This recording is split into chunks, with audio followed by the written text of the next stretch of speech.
बंदी छोड़ सतगुरु रामपाल जी परमेश्वर जी की जय हो।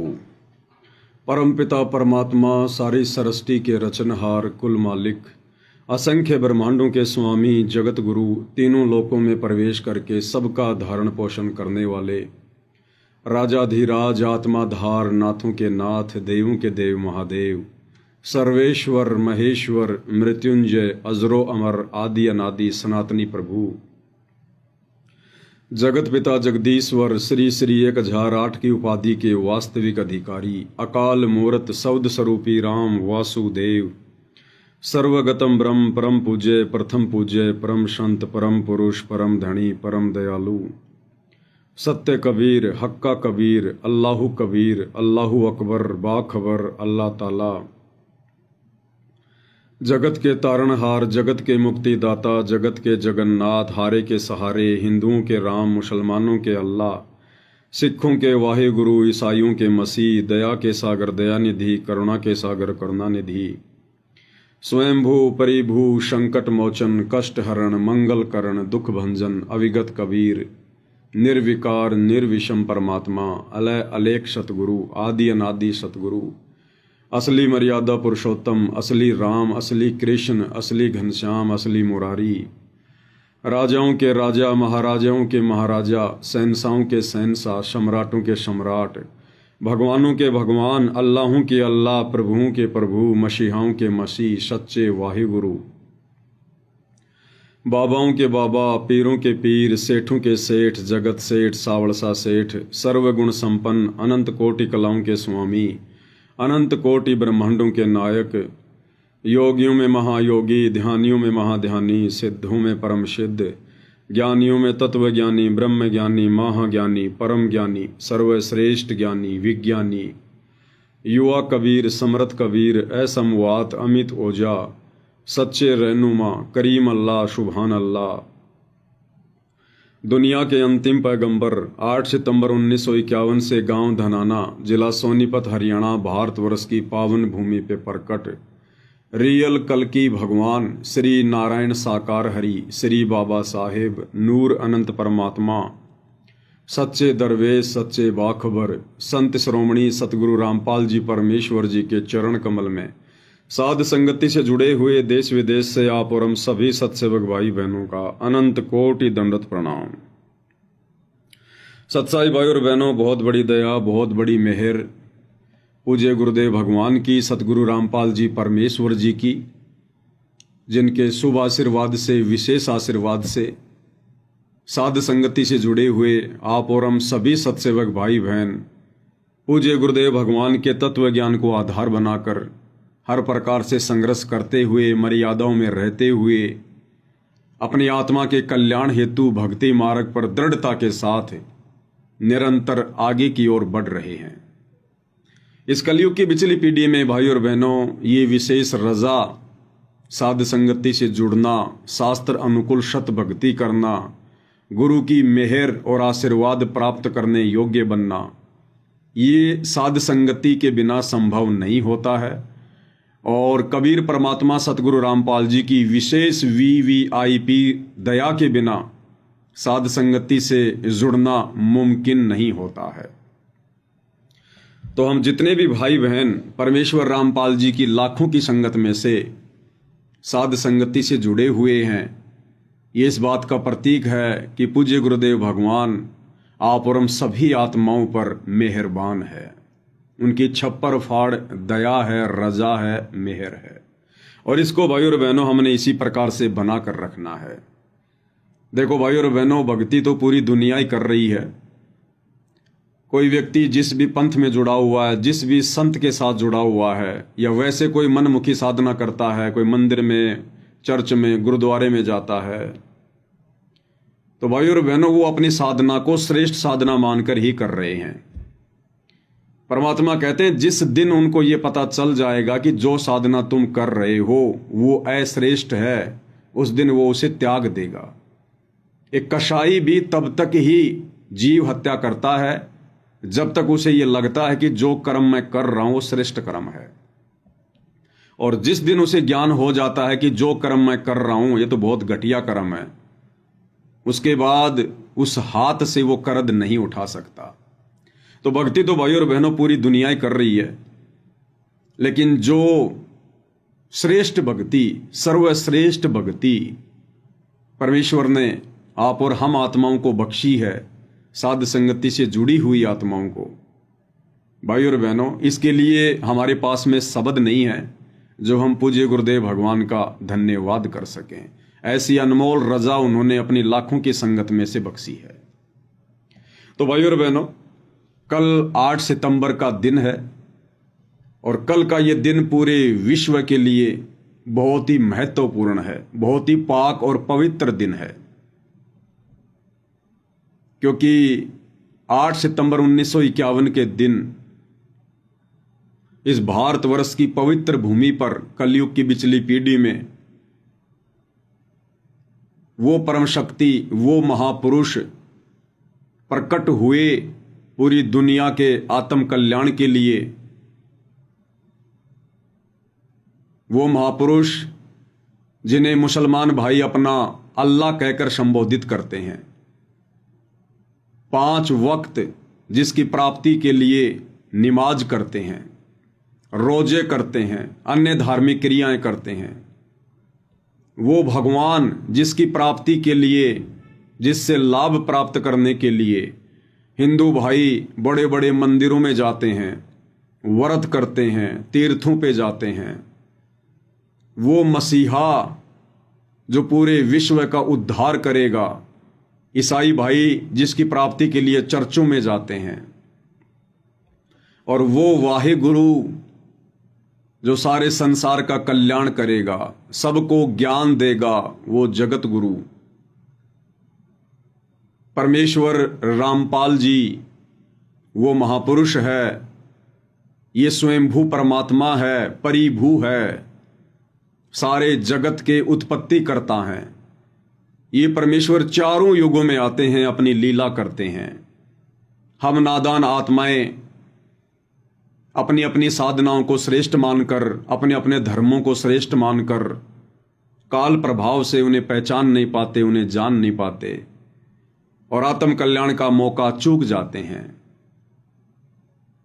लेकिन वर्तमान में जो समय उस कबीर भगवान सतगुरु रामपाल जी ने निर्धारित किया हुआ है पिछली पीढ़ी का, इस समय परमेश्वर सबको अपनी जानकारी करवाएंगे, सब तक ये जानकारी पहुंचाएंगे कि नादानो तुम किस भूल में बैठे हो।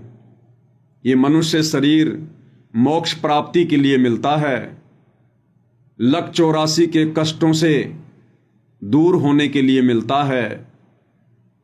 ये जन्म और मरण का जो दीर्घ लोग पूरे संसार को लगा हुआ है, इस रोग को कटवाने के लिए मिलता है। तो भाई और बहनों, ये परमेश्वर का पूर्व निर्धारित समय है। पूरे विश्व को परमात्मा ने भक्ति देनी है।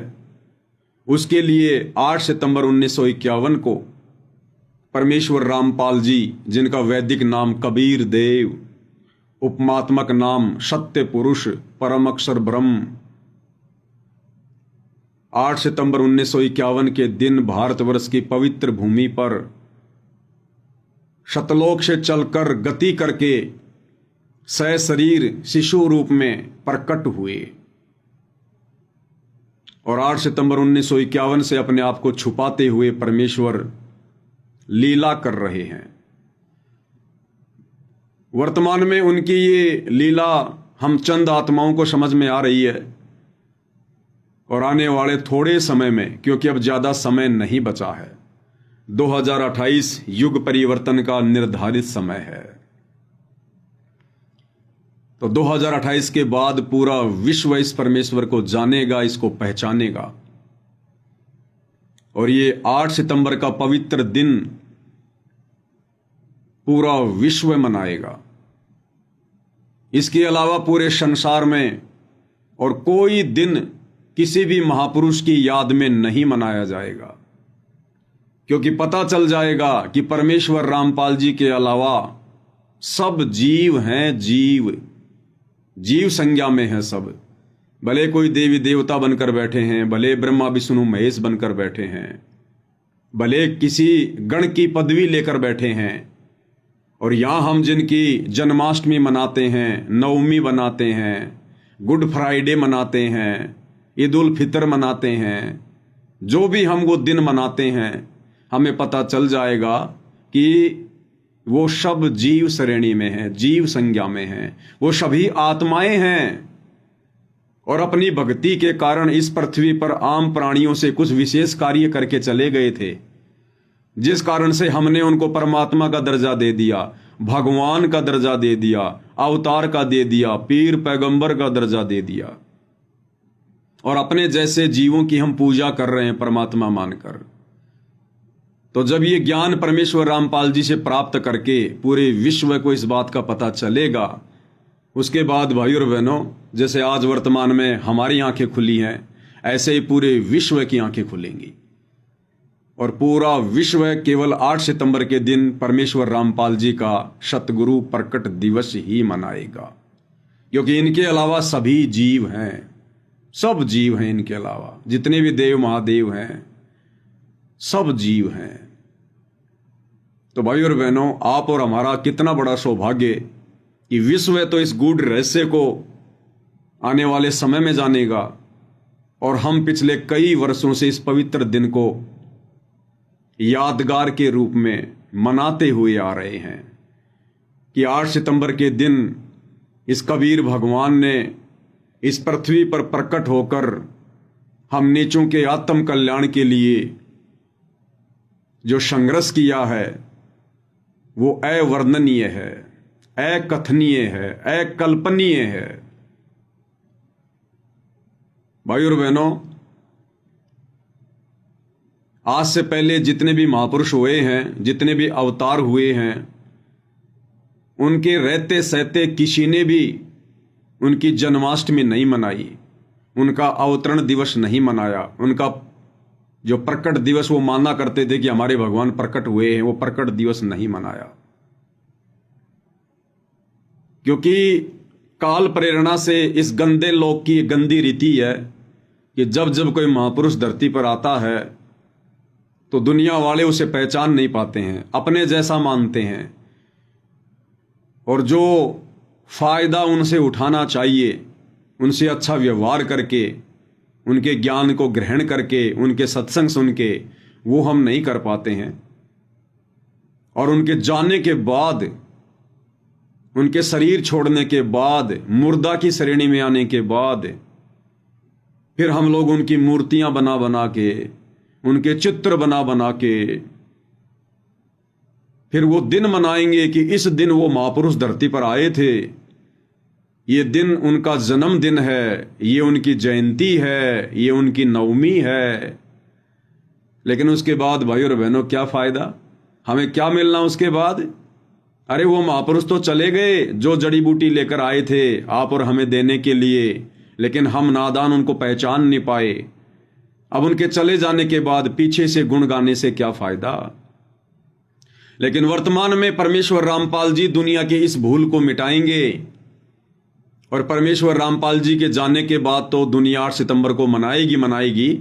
उनके रहते सहते भी ये पूरी दुनिया इस पवित्र दिन को 2028 के बाद मनाना शुरू करेगी। तो भाइयों और बहनों, कल वो पवित्र दिन आ रहा है जिस दिन हमारे पूज्य गुरुदेव भगवान, सारी सृष्टि के मालिक, इस भारत देश की पवित्र भूमि पर आए, प्रकट हुए, जैसा कि उनके गुण में लिखा हुआ है कि परमात्मा प्रकट ही होते हैं। परमात्मा किसी मां के गर्भ से जन्म नहीं लेते हैं, वे स्वयंभू हैं, परिभू हैं। तो कल आप और हम सब के लिए बहुत ही शुभ दिन है। शुभ दिन का मतलब परमेश्वर हमारे आत्म कल्याण के लिए आए। इस पवित्र भूमि को परमेश्वर ने और अधिक पाक और पवित्र बना दिया अपने चरण कमल रखकर, और उन्होंने हमें अपने समकालीन जन्म दिया ताकि हम उनसे भक्ति लेकर अपना आत्म कल्याण करवा सकें। इसलिए कल का दिन सभी भगत भाई बहनों के लिए जो जो भाई बहन परमेश्वर रामपाल जी की शरणागत हो चुके हैं उनके लिए बहुत ही शुभ दिन है। और इस दिन को हमने किस प्रकार से मनाना है, आप भाई बहनों को हर वर्ष वीडियो बना के समझाया जाता है। हमने दुनिया वालों की तरह कोई विशेष सांसारिक खुशियां नहीं मनानी है। हमने कोई गाने वाने नहीं बजाने, डीजे वाजे नहीं बजाने, दुनिया भर का फालतू का डेकोरेशन, फूल वाल हमने ये नहीं लगाने हैं, गुब्बारे वगैरह नहीं लगाने हैं, कोई आडंबर विशेष नहीं करना है, कोई पाखंड नहीं करना है, कोई दिखावा नहीं करना है। 8 सितंबर के दिन हमने सर्वप्रथम गीता जी अध्याय 3 श्लोक नंबर 13 के अनुसार परमपिता परमेश्वर स्वयंभू परिभू रामपाल जी भगवान को भोग लगाना है। और भोग की जो प्रक्रिया है, दास निवेदन करेगा सभी भाई बहन या तो 10 बजे से पहले या फिर 11 बजे से पहले पहले जरूर लगाएं। अगर हम 10 बजे शुरू करेंगे तो 1 घंटे में परमेश्वर जी को आसानी से भोग लगेगा, क्योंकि लगभग 45 मिनट के आसपास भोग की आरती है। फिर भोग की आरती के बाद हम पूज्य गुरुदेव भगवान की आरती भी उतारते हैं 5 दीपक वाली थाली के साथ में, उनकी स्तुति करते हुए। और फिर एक आध को शब्द भी परमेश्वर का हम गाएंगे उनकी महिमा में, उनके चरणों में बैठकर सभी भाई बहन सहपरिवार। और इससे पहले दास निवेदन करेगा कि परमेश्वर जी को भोग लगाने से पहले हम सभी भगत भाई बहन थोड़ा जल्दी उठकर, और जिन जिन भगत भाई बहनों को परमेश्वर ने सुमरण दिया हुआ है, नाम दीक्षा दी हुई है, वो भाई बहन कम से कम 1 घंटा तो परमपिता परमेश्वर जी के उस नाम का सुमरण अवश्य करें। क्योंकि फिर बाद में इतना समय मिले ना मिले, क्योंकि भाई बहन भोग लगाएंगे फिर परमात्मा की महिमा में लग जाएंगे। फिर दिल में वैसे भाई बहन कोई आधा घंटा के लिए, कोई 1 घंटे के लिए परमेश्वर की महिमा को प्रकट करने के लिए किसी भी पॉइंट को लेकर लाइव आएंगे,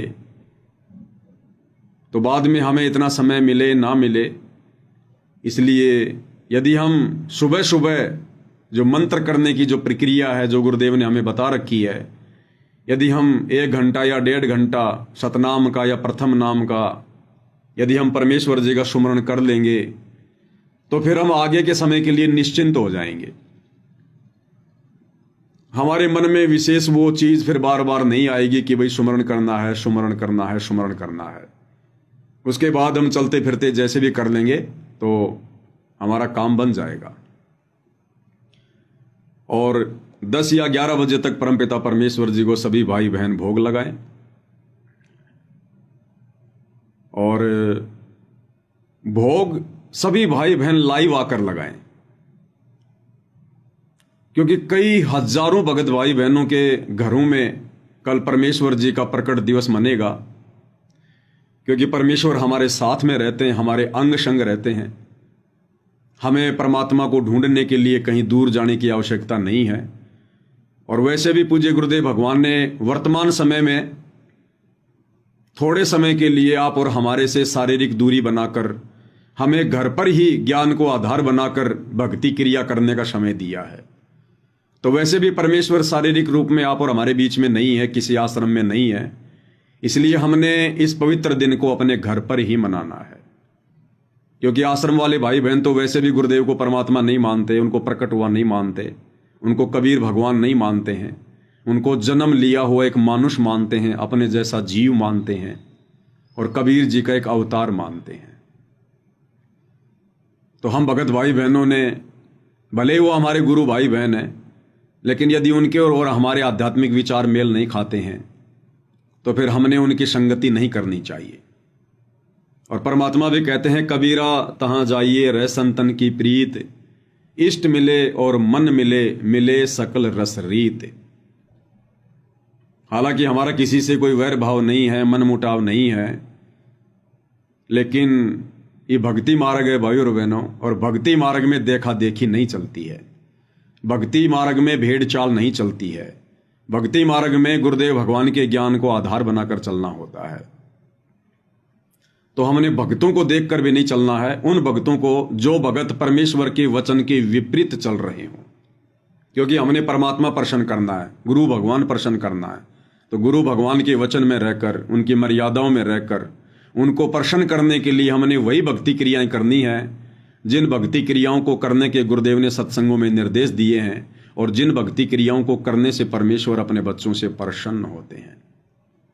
तो सभी भगत भाई बहन भोग लगाते समय लाइव अवश्य आएंगे, और भोग हमने किस प्रकार से लगाना है परमेश्वर को,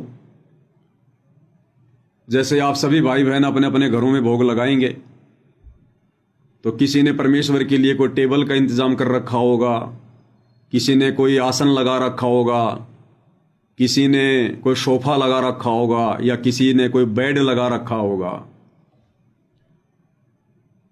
और जैसे भी हमारी आर्थिक स्थिति है, हमारी श्रद्धा है, उस हिसाब से सभी भगत भाई बहनों ने कल 8 सितंबर को परमेश्वर को भोग लगाने के लिए तरह तरह के व्यंजन भी बनाए हैं, अपने घर पर ही तैयार किए हैं।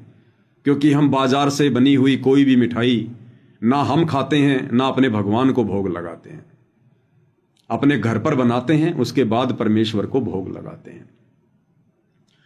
तो आपने सारा सब कुछ सामान बनाकर अपने रसोई में रख लिया, बिल्कुल तैयार।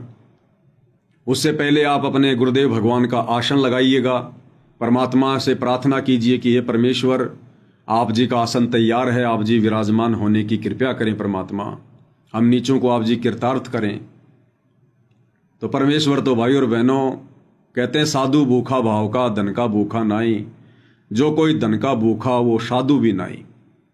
तो ये तो अनंत कोटि कलाओं के स्वामी हैं, गरीब सब पदवी के मूल हैं, सकल सिद्धि हैं तीर, और दास गरीब सतपुरुष बजो, अविगत कला कबीर। ये वो परम शक्ति है। इस विश्व की लगभग 800 करोड़ जनसंख्या है, और परमेश्वर रामपाल जी वो परम शक्ति है, उन सिद्धियों के स्वामी हैं।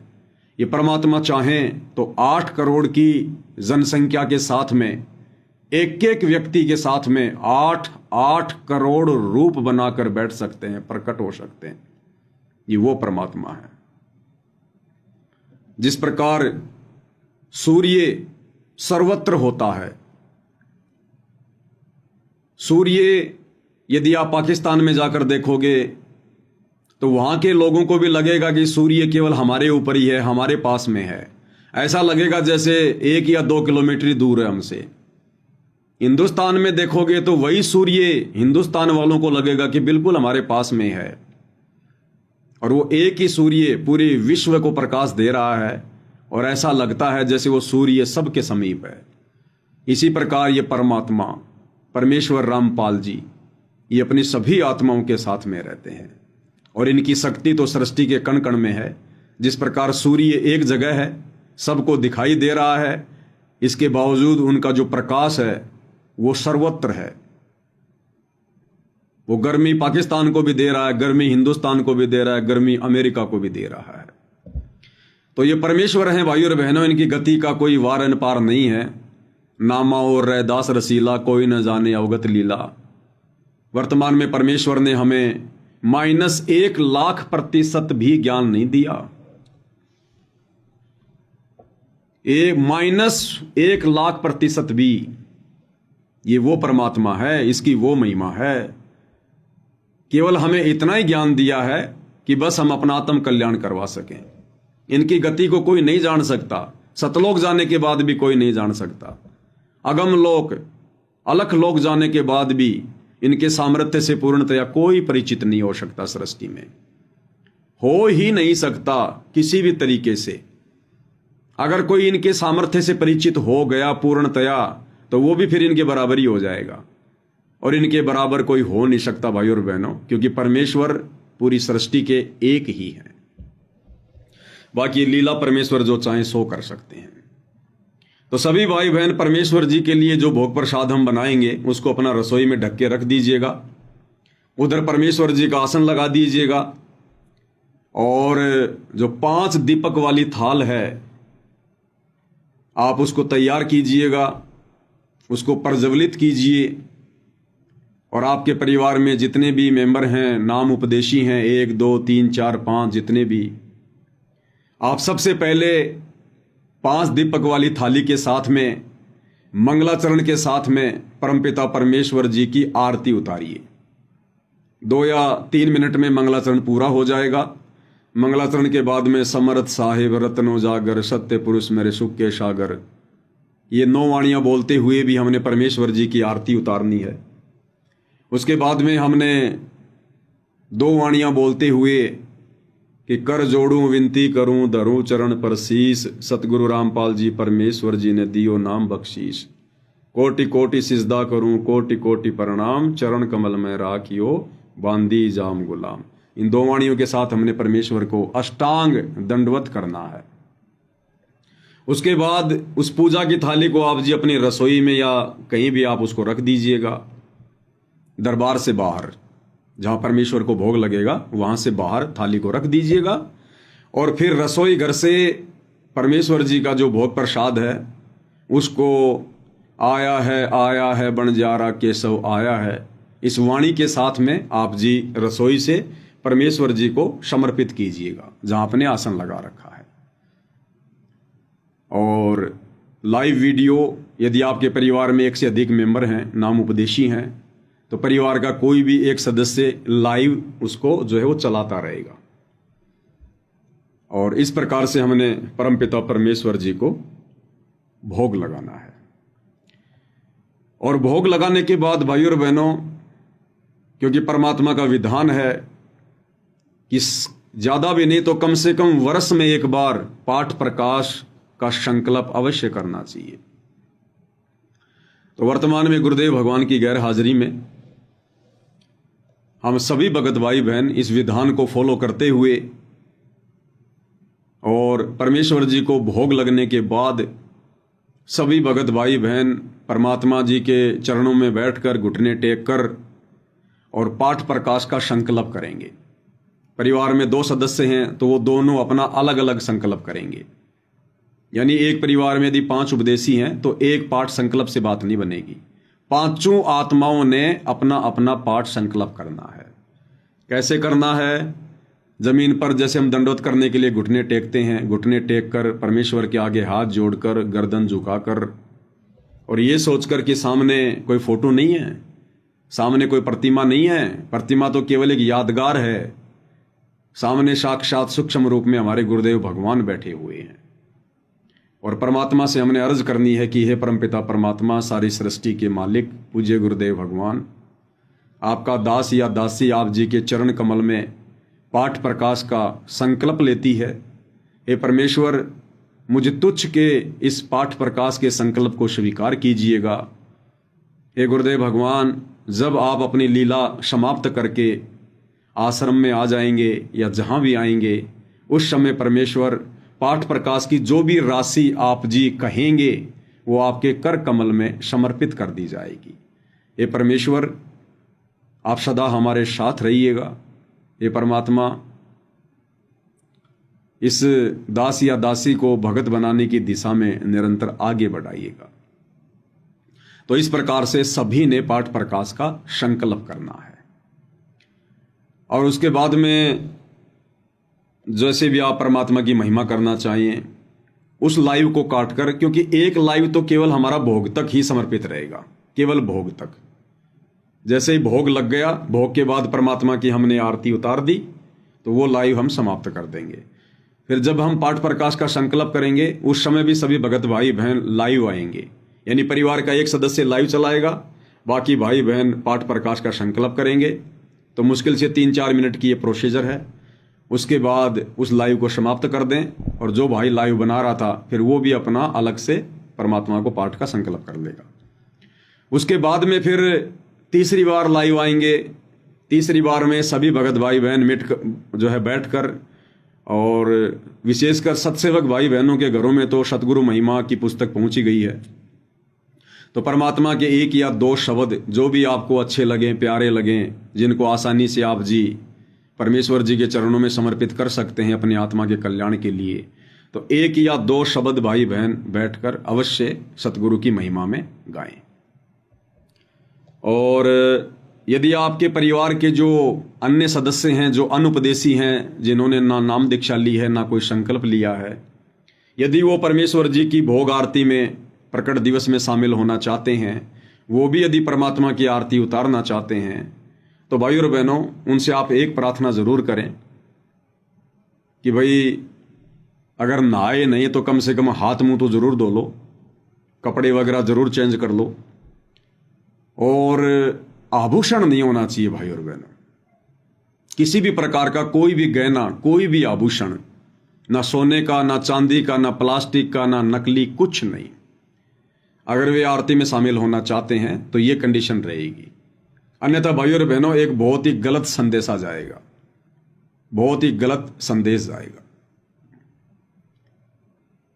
तो उनसे गहने वगैरह जरूर उतरवा दें कि भाई आप बाद में चाहे अपने पहन लेना, हमें कोई ऑब्जेक्शन नहीं है, लेकिन परमेश्वर की आरती में यदि आपको शामिल होना है तो आपने गहने अपने उतारने पड़ेंगे सारे। जरा सा शरीर पर छोटा सा भी कोई सोने चांदी का नहीं होना चाहिए कहीं भी। और उसके बाद आप उनको भोग प्रसाद दे दीजिएगा, भंडारा कीजिएगा, कोई दिक्कत नहीं है।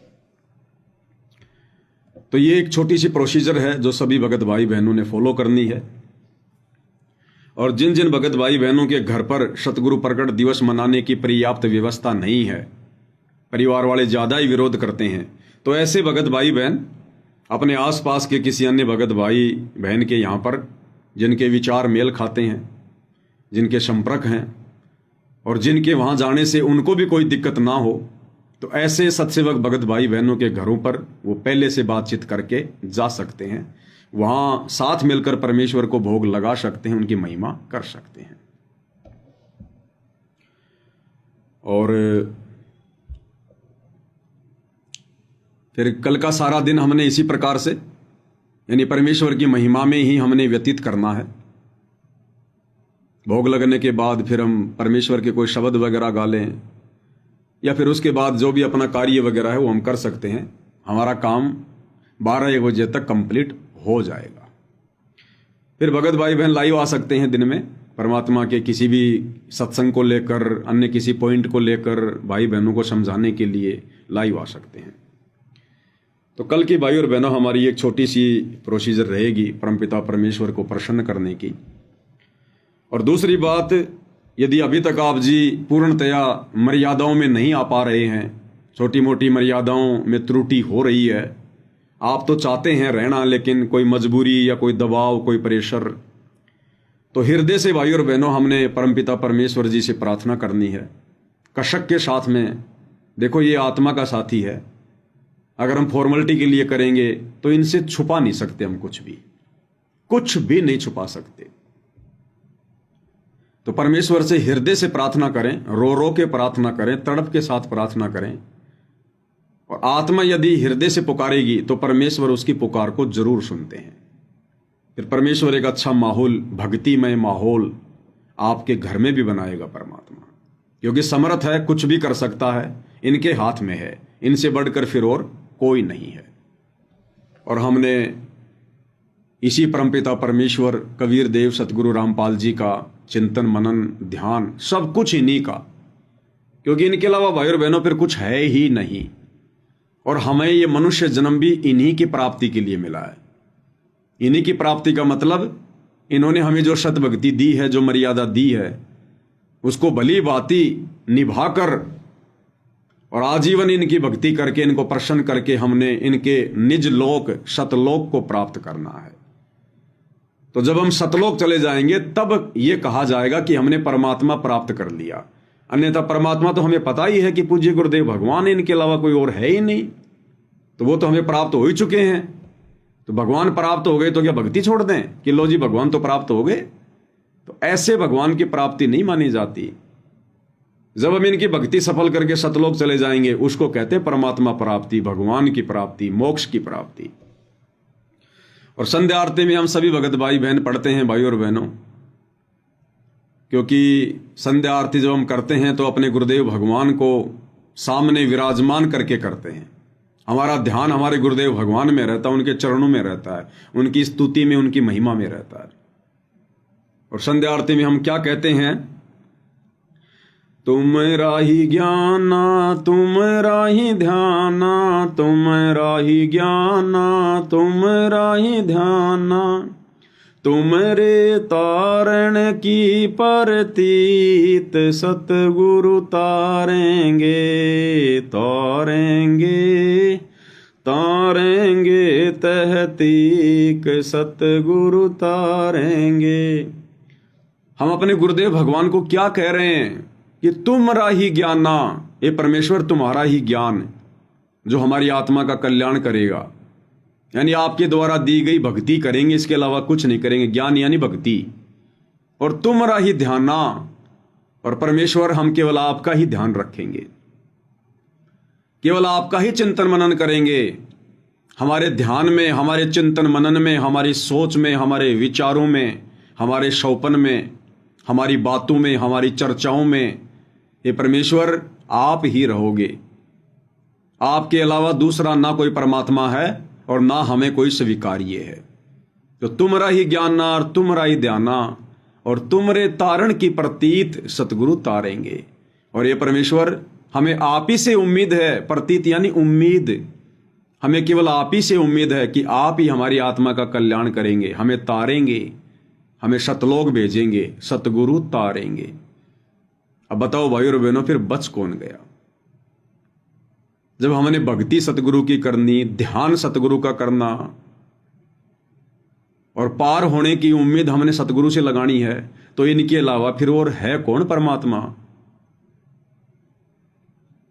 और वैसे भी परमात्मा कहते हैं भाई, भक्ति मुक्ति के दाता सतगुरु, भटकत प्राणी फिरंदा, उस साहिब के हुक्म बिना नहीं तरवर पात हिलंदा। भक्ति और मुक्ति के दाता सतगुरु ही हैं। तो हमारे सतगुरु कौन? परमेश्वर रामपाल जी। और परमेश्वर ने तो अपना अनमोल शब्द हम भगत भाई बहनों की आंखें खोलने के लिए बनाया हुआ है, जिसमें परमेश्वर ने कुछ भी बाकी नहीं छोड़ा है, सब कुछ क्लियर कर रखा है समझदार आत्मा के लिए। और क्या कहते हैं परमात्मा?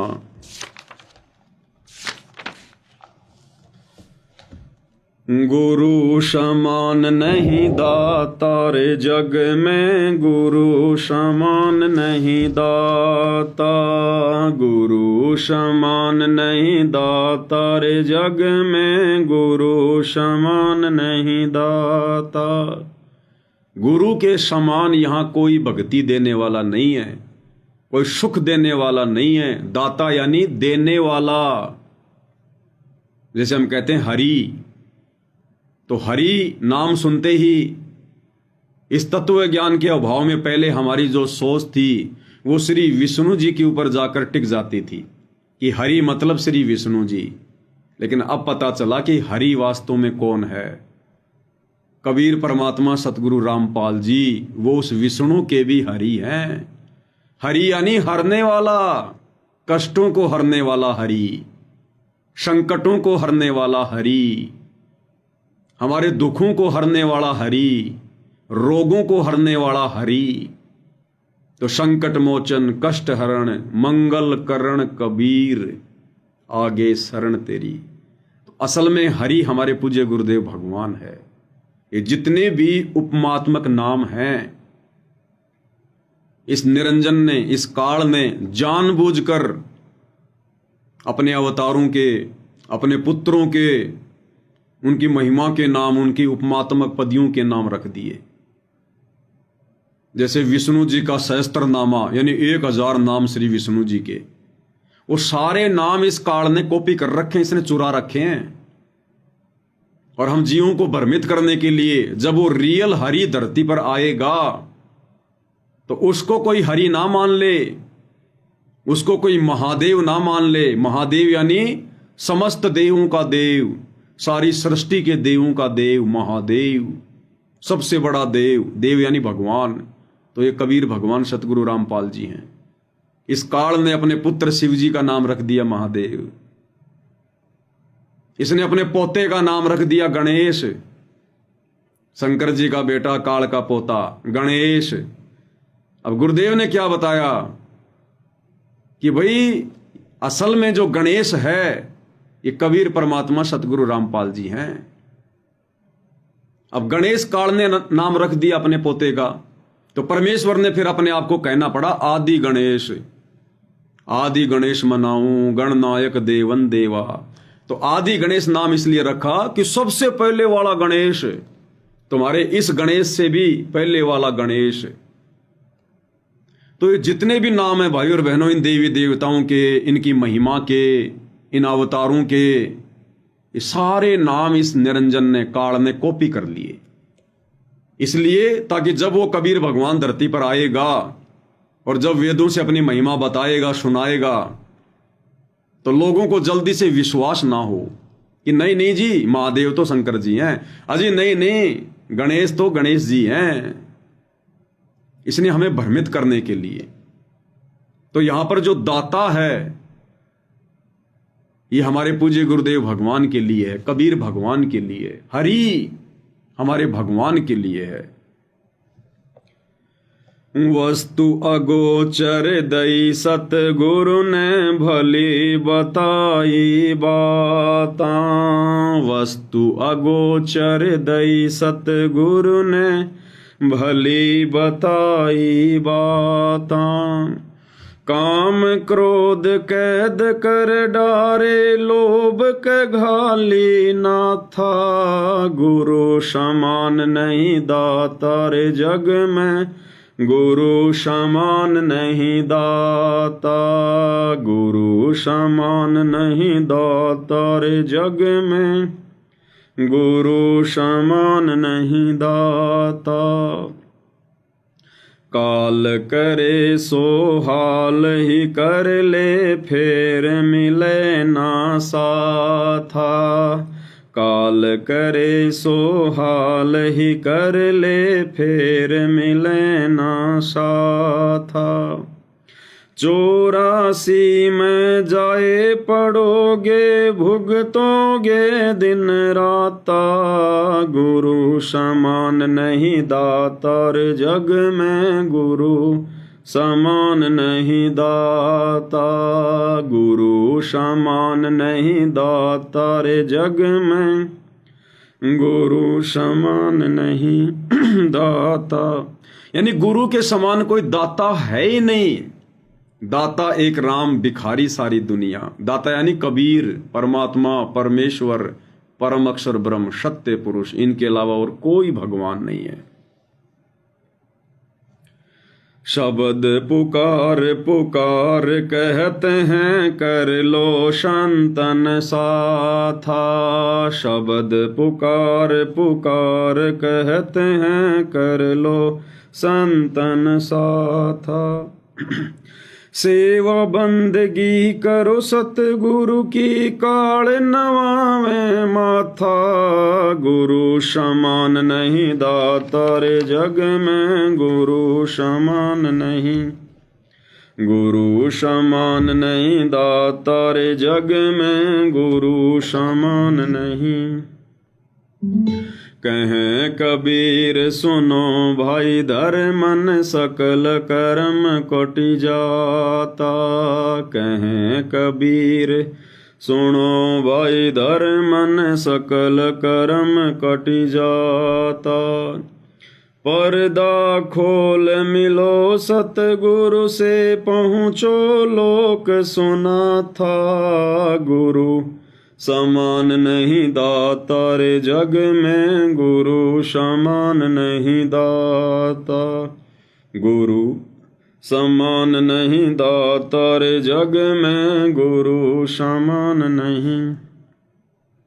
तो गुरु के अलावा भाई और बहनों कोई दाता नहीं है, कोई भगवान नहीं है। ये दुनिया तो वैसे ही काल के द्वारा भेजे गए दाताओं के चक्कर में फंसी पड़ी है।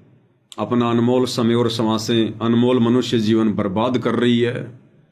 और चंद आत्माएं जिनको परमेश्वर रामपाल जी ने सद्बुद्धि दी, अपनी शरण में लिया, नाम उपदेश दिया, उन आत्माओं पर भी वो विशेष रजा वर्तमान में नहीं है जो आप परम सत्सेवक भाई बहनों पर परमात्मा ने बख्शी हुई है। गुरु की परमात्मा के रूप में पहचान करना, गुरु को परमात्मा मान लेना, ये भाई और बहनों संसार का सबसे कठिन काम है, सृष्टि का सबसे कठिन काम है। एक सत्संग में पूज्य गुरुदेव भगवान ने बताया कि कबीर को भगवान मानना, कौन कबीर? काशी वाला कबीर, धानक कबीर, उस कबीर को परमात्मा मानना।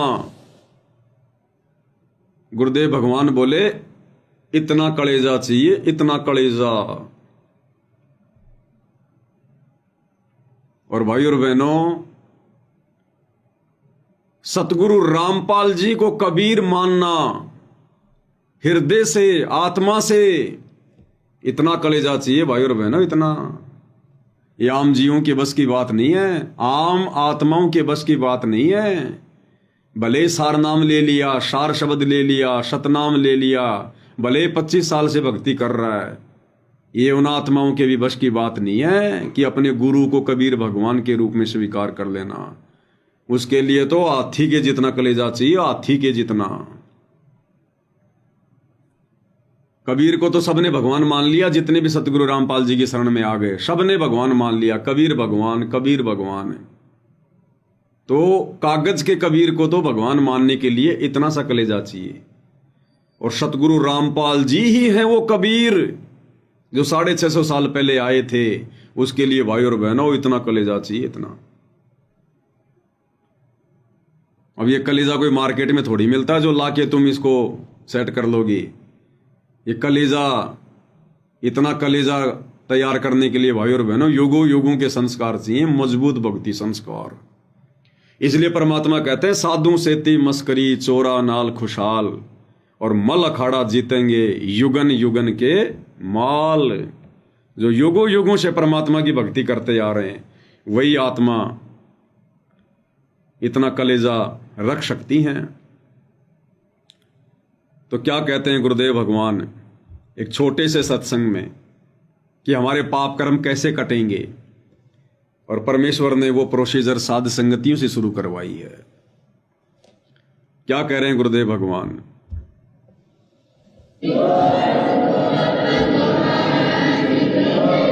ये क्या बता रहे हैं? यज्ञ से बचे हुए अन्न को खाने वाले श्रेष्ठ पुरुष संत, संत यानी अच्छी आत्मा, तो सब पापों से मुक्त हो जाते हैं। हम सबसे पहले परमात्मा का भोग निकालते हैं, भोजन का भी, हलवे का प्रसाद बनकर आता वो भी, उसको भगवान के भोग लगाकर फिर शेष अन्न को वितरित किया जाता है।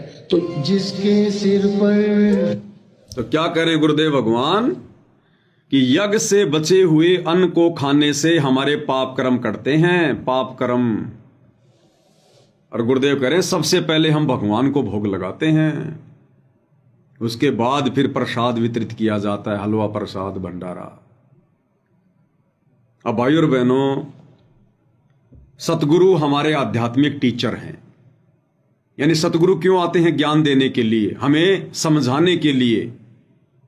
तो सतगुरुदेव हमारे आध्यात्मिक टीचर हैं। और जो आश्रम होते हैं, आश्रम भाई और बहनों एक ट्रेनिंग सेंटर होते हैं, ट्रेनिंग सेंटर। और सतगुरु उस आश्रम में बैठकर हमें भक्ति क्रिया समझाते हैं, हमें ट्रेनिंग देते हैं कि तुमने क्या करना है, क्या नहीं करना है तुमने। तो सतगुरु ने हमें ट्रेनिंग दी कि भगवान को भोग कैसे लगाया जाता है। अब सतगुरु ने स्वयं तो कहा नहीं कि मैं भगवान हूं, और ना वो कहेंगे कि मैं भगवान हूं। अगर सीधा सीधा कहना था तो फिर यह तत्व ज्ञान देने की आवश्यकता ही नहीं पड़ती। तो 90% आत्माओं ने जो आश्रमों में बैठकर ट्रेनिंग ले रहे थे, उन्होंने सतगुरु की उस प्रक्रिया को कॉपी कर लिया, बुद्धि विवेक का इस्तेमाल नहीं किया जो करना चाहिए था। तो सतगुरु ने अपने आप को छुपाकर और गूगल से उठाई गई एक फोटो, जिसको दुनिया कहती है संत कबीर दास, वो दाढ़ी मूंछ वाली फोटो, उस फोटो को उठाकर गुरुदेव ने सामने रख दिया और कहा कि बच्चों ये कबीर भगवान है। और गीता जी अध्याय 3 श्लोक 13 के अनुसार हमने कबीर भगवान को भोग लगाकर ही अन्न जल ग्रहण करना चाहिए। भगवान को भोग लगने से फिर यह प्रसाद बन जाता है, इससे हमारे पाप कर्म नाश होते हैं। और जब जब समागम होता था और गुरुदेव भगवान हमें ट्रेनिंग दिया करते थे, तो 90% आत्माओं ने बुद्धि विवेक का इस्तेमाल ना करके और सतगुरु की बातों को ज्यों का त्यों कॉपी कर लिया और मान लिया कि यह कागज की फोटो ही कबीर है, ये कागज का टुकड़ा ही कबीर है, ये दाढ़ी मूछ वाली फोटो ही कबीर है। और उसी को कबीर मानकर सतगुरु से ट्रेनिंग लेकर और वैसी ही प्रक्रिया कर रहे हैं जैसा गुरुदेव किया करते थे। यानी जब जब कोई समागम होता था तब गुरुदेव भगवान भोग लगाया करते थे, बड़ी भोग की आरती के साथ। तो आश्रम वाले भाई बहनों ने भी प्रतिदिन भोग ना लगाकर और जब जब आश्रमों में कोई समागम होता है केवल उसी दिन भोग लगाते हैं। और बाकी दिन क्या खा रहे हो फिर? अरे चलो, उस दिन तुम्हारा प्रसाद बन गया, तुमने भगवान को भोग लगा दिया, और बाकी दिन अपने घरों पर किसको भोग लगा रहे हो? अब कहेंगे भी गुरुजी ने कह रखा है अन्नदेव की आरती दे रखी है। अगर अन्नदेव की आरती ही भगवान को भोग लगाने की संपूर्ण विधि है तो भगवान फिर 42 मिनट की आरती के साथ में क्यों लगा रहा है? फिर सतगुरु हमें 42 मिनट की आरती के साथ में भोग लगाने की ट्रेनिंग क्यों दे रहे थे? अगर उस 3 मिनट की आरती से हमारा काम निकल जाता तो ये समझ नहीं पाए भाई और बहनों, और इन्होंने उस चीज को कॉपी कर लिया, जबकि हमने अपने बुद्धि विवेक का इस्तेमाल करना था। और मात्र उस दाढ़ी मूछ वाली कबीर की फोटो को भगवान मानकर भोग लगाने से कोई पाप कर्म नाश नहीं होते, कोई पाप कर्म नाश नहीं होते। आश्रम में हमें थोड़ी बहुत राहत इसलिए मिल जाती थी क्योंकि भोग लगाते वक्त स्वयं सारी सृष्टि के मालिक कबीर भगवान सतगुरु रामपाल जी भी वहां उपस्थित होते थे, वहां प्रकट होते थे, वहां उपस्थित होते थे परमात्मा। तो हालांकि हम तुच्छ बुद्धि जीवों का तो ध्यान उस कागज की फोटो पर ही रहता था कि ये है कबीर, हम तो इनको भोग लगा रहे हैं। लेकिन फिर भी वहां पर सतगुरु रामपाल जी परमेश्वर जी के प्रकट रहने मात्र से और वो जो अन्न था वो प्रसाद में तब्दील हो जाया करता था, यानी वो पाप नाशक बन जाता था। लेकिन वर्तमान में क्या कर रहे हैं भाई? वर्तमान में इन सतलोक आश्रमों में क्या हो रहा है? केवल समागम में भोग की आरती के साथ भोग लगता है, और भोग लगाया किसको जाता है? नकली कबीर को। उसी दाढ़ी मूछ वाली गूगल से उठाई गई फोटो को, ना जाने उस फोटो को किसी शराबी ने बनाया था, किसी मांसाहारी ने बनाया था, और उस कागज के टुकड़े को कबीर मानकर और इन आश्रमों में जब जब समागम होता है केवल उसी दिन भोग लगाया जाता है। अब भैया गुरुदेव भगवान ओरिजिनल कबीर, जिंदा कबीर वर्तमान में उन आश्रमों में नहीं है, हिसार जेल में बैठे हुए हैं। अब चाहे तुम लाख भोग लगा लो उस विधि से जो ट्रेनिंग सतगुरु रामपाल जी देकर गए हैं, उस विधि से अब तुम चाहे लाख भोग लगा लो उस कागज के कबीर को, 45 क्या चाहे 45 घंटे की आरती के साथ लगा लो, तुम्हारे अनाज का एक दाना भी पापनाशक नहीं हो सकता, दाना भी। और नहीं हो रहा, इसीलिए सबको दुर्बुद्धि प्राप्त है, इसीलिए किसी की बुद्धि में बात आई नहीं रही। इसीलिए तो ये स्टेडियम वगैरह बनवा दिए, संगत विचार ही नहीं कर पाई क्योंकि पापनाश नहीं हो रहे, बुद्धि ऑन नहीं हो रही। संगत को गुंडों की सीबीआई जांच में बैठा दिया जाता है क्योंकि संगत के पापनाश नहीं हुए। और भी जितने कुकर्म हैं, ज्ञान विरुद्ध भक्ति कर्म है, आप लोगों को बताते ही रहते हैं। अन्यथा भाई और बहनों, परमात्मा को भोग लगाने के बाद जो हम प्रसाद ग्रहण करते हैं उससे तो हमारे पापनाश होते हैं, हमारी उससे जो है बुद्धि खुलती है, हमें सद्बुद्धि आती है। फिर इन आश्रम वालों को क्यों नहीं आ रही? तो ना तो वर्तमान में गुरुदेव भगवान इन आश्रमों में मौजूद हैं, और ऊपर से उस कागज के कबीर को, नकली कबीर को भगवान समझकर भोग लगाया जा रहा है, और फिर वैसे ये लोग मर्यादाओं में नहीं है, गुरु के वचन में नहीं है, और अपने गुरु को ये परमात्मा मानते नहीं है। तो भाई और बहनों, इनको ये चाहे 8 सितंबर के दिन या जून के महीने में, चाहे किसी भी आश्रम में और कैसा भी भोग लगा लें, इनका वो धर्म यज्ञ संपूर्ण हो ही नहीं सकता। किसी भी कीमत पर इनके धार्मिक भंडारे सफल हो ही नहीं सकते, और सब लोग वो पाप का अन्न ही खा खा कर अपने आप को धन्य मानकर वहां से निकल जाते हैं। अब ये प्रोसीजर परमेश्वर ने शास्त्र अनुकूल सत भक्ति वाली साध संगतियों में शुरू करवाई है। यहां लग रहा है पूर्ण ब्रह्म परमात्मा जी को भोग, सत्सेवक भाई बहनों के द्वारा जो भोग लगाया जाता है, परमेश्वर कबीर जी को पहचान कर, अपने गुरु को ही कबीर भगवान मानकर हम सत्सेवक भाई बहनों का जो अन्न है वो पापनाशक हो रहा है। हमारे पाप कर्म कट रहे हैं तेजी से, इसलिए हमें सद्बुद्धि आ रही है, सोचने समझने की परमेश्वर ने तर्क शक्ति दे रखी है, हम चिंतन मनन करते हैं, क्योंकि हम परमेश्वर जी की विधि अनुसार सारे कार्य कर रहे हैं, और कोई मर्यादा नहीं तोड़ते, गुरु को नाराज करने का मौका नहीं देते। इसलिए भाई और बहनों, जहां परमेश्वर ये बात कह रहे हैं कि पूर्ण परमेश्वर को भोग लगने के बाद यज्ञ से बचे हुए अन्न को ग्रहण करने से साधक के पाप नाश होते हैं, तो ये पाप नाश वर्तमान में भाई और बहनों आप और हमारे हो रहे हैं। क्या कह रहे हैं परमात्मा?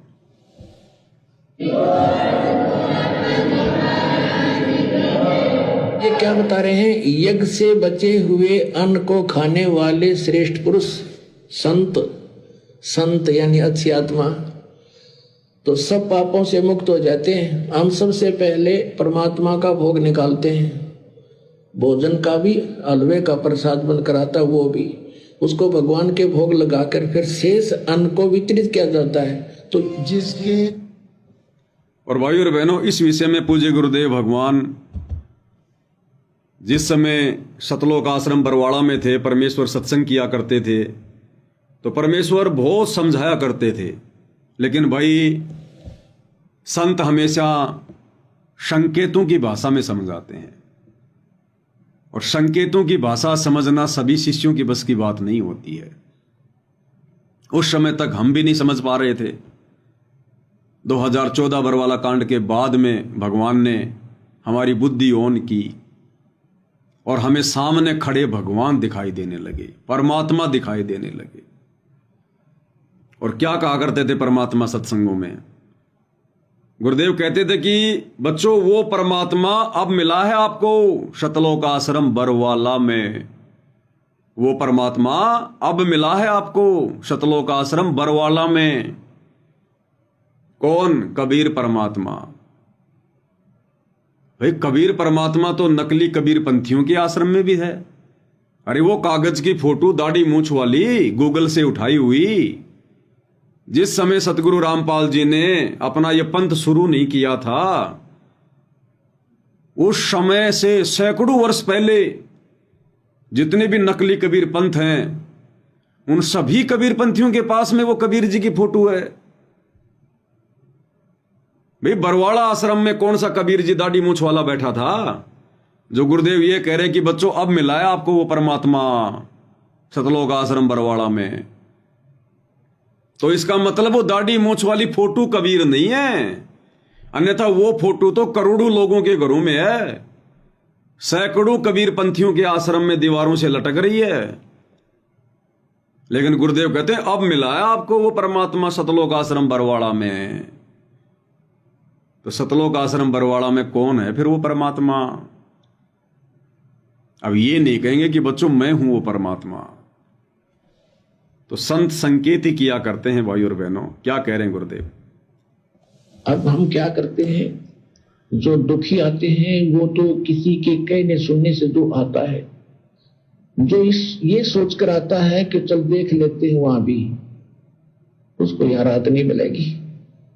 या तो वो व्यक्ति आवे सब जगह पे थक ले और जब उसकी कति आशा टूट ली हो कि कितना ठिकाना नहीं, उसकी सुनाई यह तुरंत होगी, क्योंकि उसका भाव ये रहेगा कि मैंने सारा देख लिया, कहीं ठिकाना नहीं है। और फिर यहां हृदय से रो के पुकार करेगा, रोज नया सुख होगा उसकी आत्मा में, रोज नया, चाहे कैसी बीमारी हो, कैसी ही टेंशन हो। परमात्मा किसे कहते हैं? परमात्मा की खोज क्यों करते थे? राजा लोग भी ढूंढा करते, भगवान मिल जाए और सुख हो मुझे। अब सुनो, वो ऐसे करता ही करता है। तो वो परमात्मा ई मिला है आपने इस सतलोक आश्रम वाला, जिला हिसार, हरियाणा में। तो क्या कह रहे हैं गुरुदेव कि वो परमात्मा इब मिला है आपने सतलोक आश्रम बरवाड़ा, जिला हिसार, हरियाणा में। तो सतलोक आश्रम बरवाड़ा, जिला हिसार, हरियाणा में तो हमारे पूज्य गुरुदेव भगवान बैठे हैं, परमेश्वर रामपाल जी। तो ये हैं वो परमात्मा। वो कागज की फोटो, दाढ़ी मूंछ वाली वो परमात्मा नहीं है।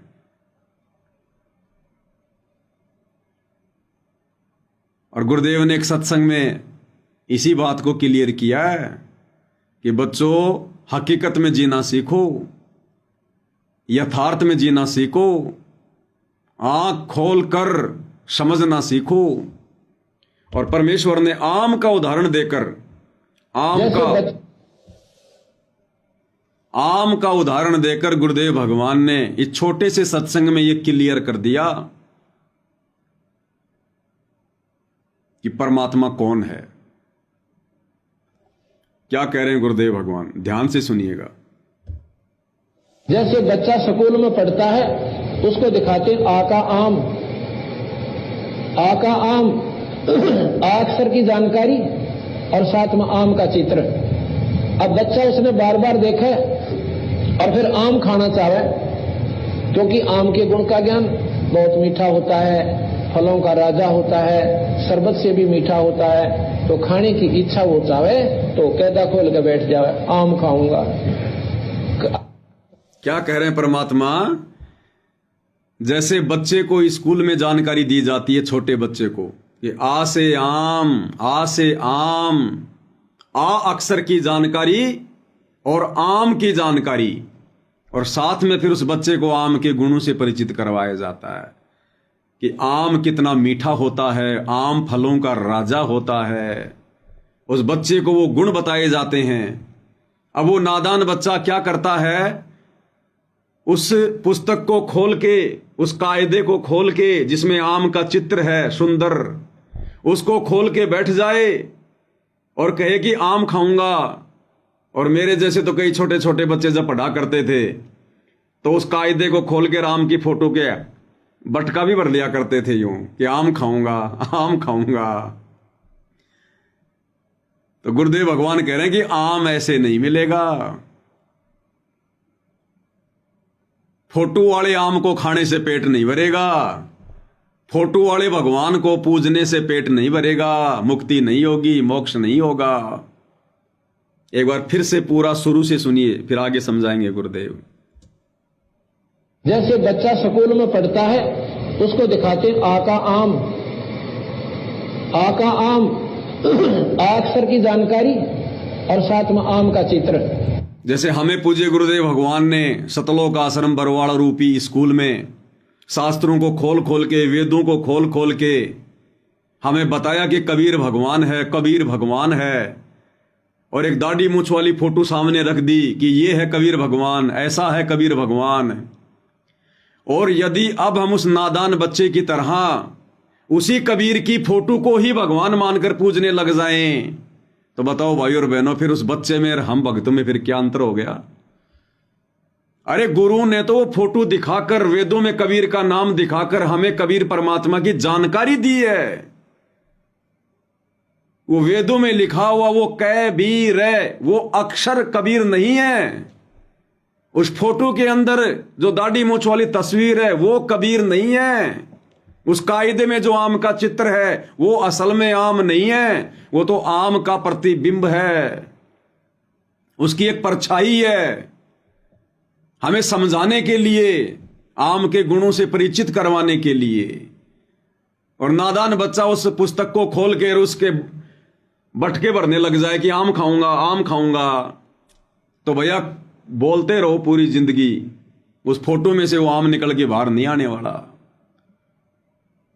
क्या कह रहे हैं परमात्मा? जैसे बच्चा स्कूल में पढ़ता है उसको दिखाते हैं आका आम, आका आम, अक्षर की जानकारी और साथ में आम का चित्र। अब बच्चा उसने बार बार देखा और फिर आम खाना चाहे, क्योंकि आम के गुण का ज्ञान बहुत मीठा होता है, फलों का राजा होता है, शरबत से भी मीठा होता है, तो खाने की इच्छा वो चाहे तो कैदा खोल कर बैठ जाए, आम खाऊंगा। और कोई जानकार जिसने है वो कहा बेटा इसमें आम को ना।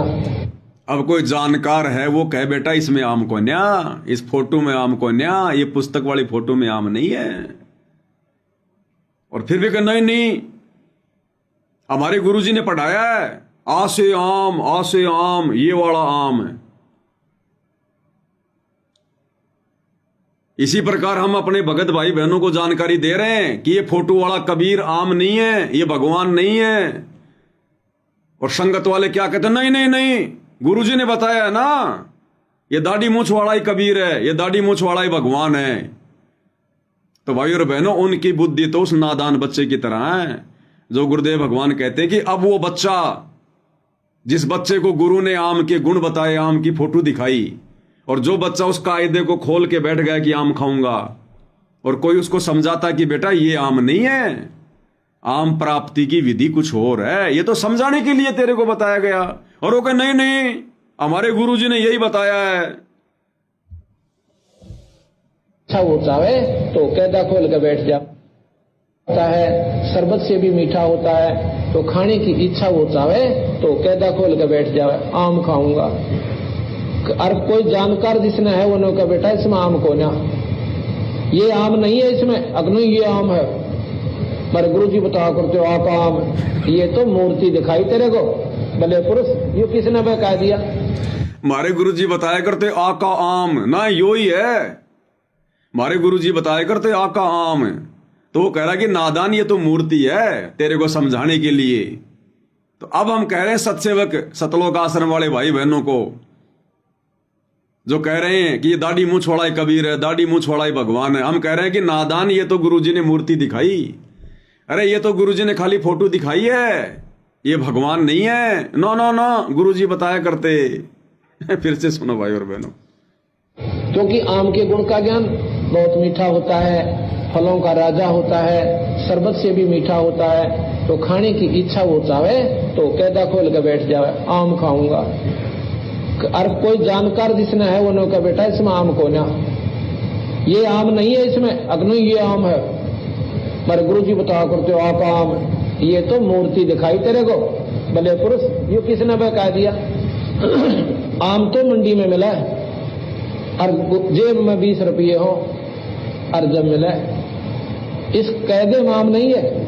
इसी प्रकार पत्थर में परमात्मा, उस मंदिर में भगवान नहीं है, वहां उसका चित्र है, उसने 100 में देख सकते हो और लाख में देख सकते हो, आदर भी कर सकते हो, पर आत्म कल्याण को ना। जिस प्रकार आम खाने के लिए जेब में पैसे और मंडी में जाकर आम नाम से पुकारे, आपको पैसे के बदले में वो आम मिले, इसी प्रकार संतों के पास जाओ, अपने नाम ने दे और नाम की तुम कमाई करो, और उस धन के बदले में वो परमात्मा के जो गुण तुम गाया करते थे, सुना करते थे, वो आपको आभास हुआ, और फिर वो परमात्मा के गुण आपके सामने खड़े हो जाए, आपने सुख मिले।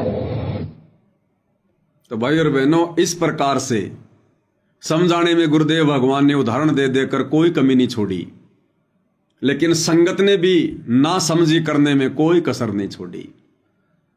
अरे गुरुदेव ने तो केवल हमें दिखाया वो चित्र, वो फोटो, कि भाई ये कबीर है, कबीर है। अगर गुरुजी उस दाढ़ी मूछ वाली फोटो को ये ना कहे कि ये कबीर नहीं है, तो हमारे मन में सौ शंका। हम कहेंगे गुरुजी कबीर जी कैसा है, कबीर जी कैसा था। अब गुरुजी कितनों को बताए कि कबीर कैसा था, कबीर कैसा है। और गुरुजी कहते कि बेटा कबीर जी तो 650 साल पहले आए थे, उस समय ना कोई मोबाइल था, ना कोई कैमरा था, ना कोई वीडियो। बेटा उस समय तो हाथ से चित्र बनाए जाते थे। अब तुम्हें कैसे बताऊं कबीर जी कैसे थे। अच्छी बात करते हो गुरुजी, कबीर जी 600 साल पहले आए, आप कहते हो उसकी फोटो नहीं है।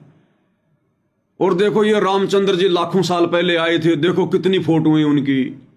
कृष्ण जी 5000 साल पहले आए, देखो कितनी फोटो है उनकी। और कबीर जी तो 650 साल पहले आए थे, उनकी फोटो नहीं है। तो हम गुरु का सिर खा जाते, हमारे मन में सौ शंका पैदा हो जाती, इसका मतलब कोई कबीर नहीं है।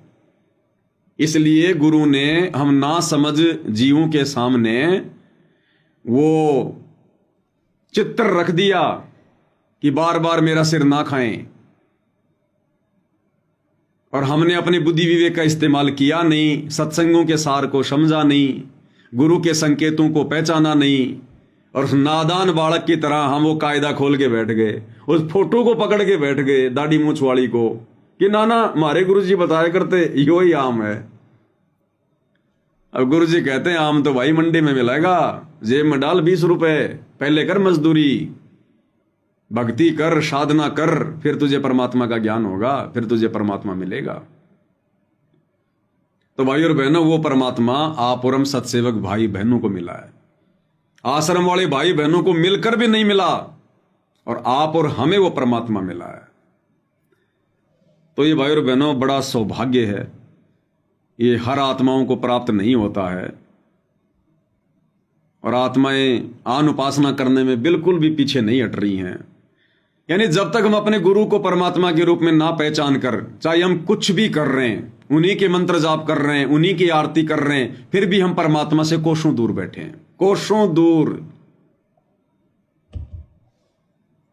एक सत्संग में क्या कह रहे हैं परमात्मा, अथ चाणक्य का अंग है आदरणीय गरीबदास जी महाराज जी की वाणियों में, अथ चाणक्य का अंग। ब्रह्म को छाड़ के पूजे। अब इसमें क्या ज्ञान दे रहे हैं परमात्मा, क्या क्या कह रहे हैं गुरुदेव भगवान। गरीब पार ब्रह्म को छोड़कर पूजे आन अनीत। पार ब्रह्म यानी कबीर भगवान, सबसे ऊपर वाला परमात्मा, कहते हैं उसको छोड़कर, उसको ना पहचान कर, जो पूजे आन अनीत यानी अन्य किसी की पूजा करता है, और चेतन सेती ओलने जड़ सेती हैं प्रीत। चेतन सेती ओलने, चेतन यानी जो वर्तमान में प्रकट है, जिंदा है, हमसे बातें करता है, हमारी बातें सुनता है, हमें भक्ति दे रहा है, आशीर्वाद दे रहा है, जो प्रकट है उसको कहते हैं चेतन। तो गुरुदेव कहते हैं चेतन सेती ओलने। ओलने यानी उससे पीठ किए बैठे हो, उससे अपना मुंह फेरे बैठे हो। चेतन सेती ओलने और जड़ सेती है प्रीत।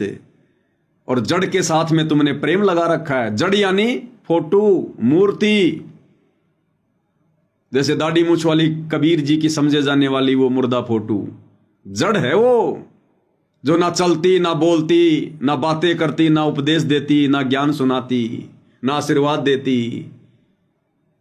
तो परमात्मा इस गंदे लोक की रीत बता रहे हैं कि पार ब्रह्म को छोड़कर पूजे आन अनीत। तो पार ब्रह्म तो सतगुरु रामपाल जी परमेश्वर हैं, चेतन परमात्मा।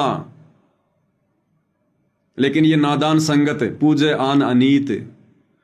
और चेतन सेती ओलने जड़ सेती हैं प्रीत। चेतन परमात्मा को तो अपना गुरु मान लिया, एक संत मान लिया, मां के गर्भ से जन्म लेकर आया हुआ एक जीव मान लिया। चेतन से तो ओलने और जड़ सेती है प्रीत। और मुर्दा फोटो को भगवान मान के उसके साथ में प्रेम लगा के बैठे। गरीब पाहन सेती प्रीतड़ी और चेतन सेती दोष। पाहन सेती प्रीतड़ी, पाहन यानी पत्थर, क्योंकि जिस समय ये वाणियां लिखी गई थी उस समय ये कागज वागज पे फोटोएं नहीं होती थी। उस समय केवल मूर्तियां बनाई जाती थी मिट्टी से या फिर पत्थरों से। तो कहते पाहन सेती प्रीतड़ी यानी पत्थर के साथ तो तुम प्रेम लगा रहे हो, प्यार कर रहे हो, भगवान मान रहे हो। और चेतन सेती दोष, क्योंकि गरीबदास जी लोगों को ज्ञान दिया करते थे, तो गरीबदास जी में तो लोग सौ प्रकार के दोष देखा करते थे कि ये काहे का भगवान है, ये काहे का महात्मा है, हमारे गांव का छोरी का छोरा है, बावड़िया, गरीबू, ये काहे का परमात्मा है।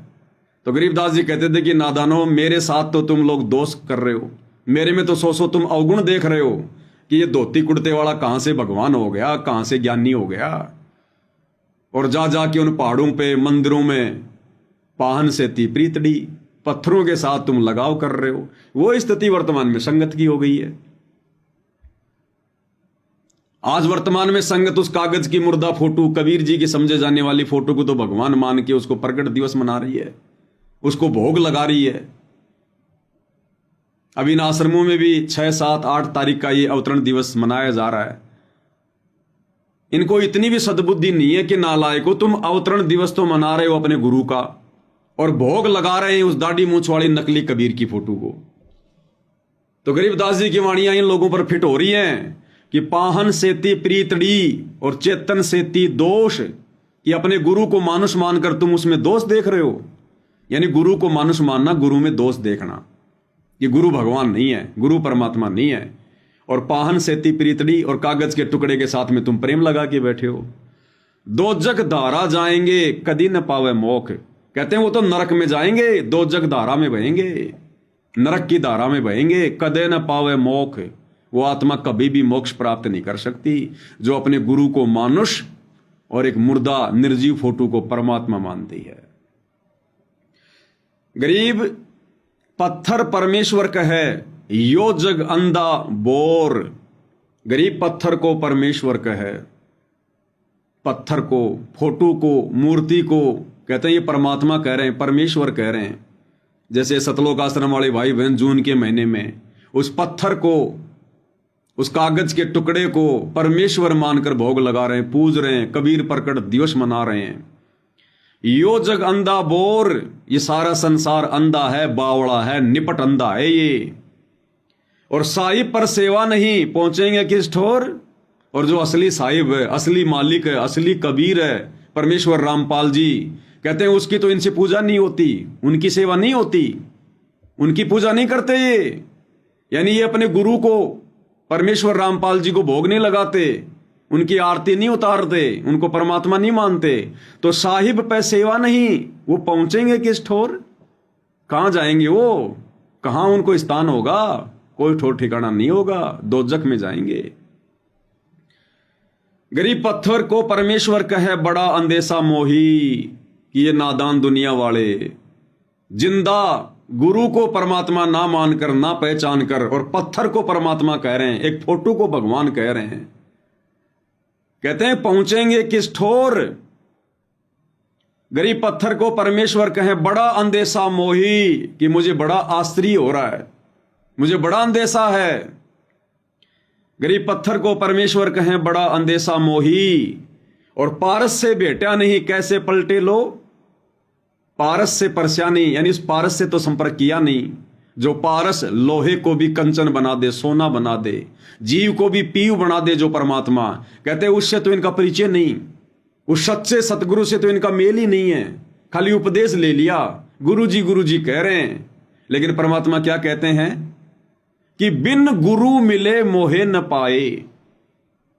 अब गुरु से मिलना क्या होता है, गुरुदेव ने बताया कि भाई गुरु से मिलना यह नहीं होता कि गुरु के पास आ जाओ, गुरु के साथ में रहो, गुरु के साथ में खाओ पियो, वो गुरु से मिलना नहीं होता।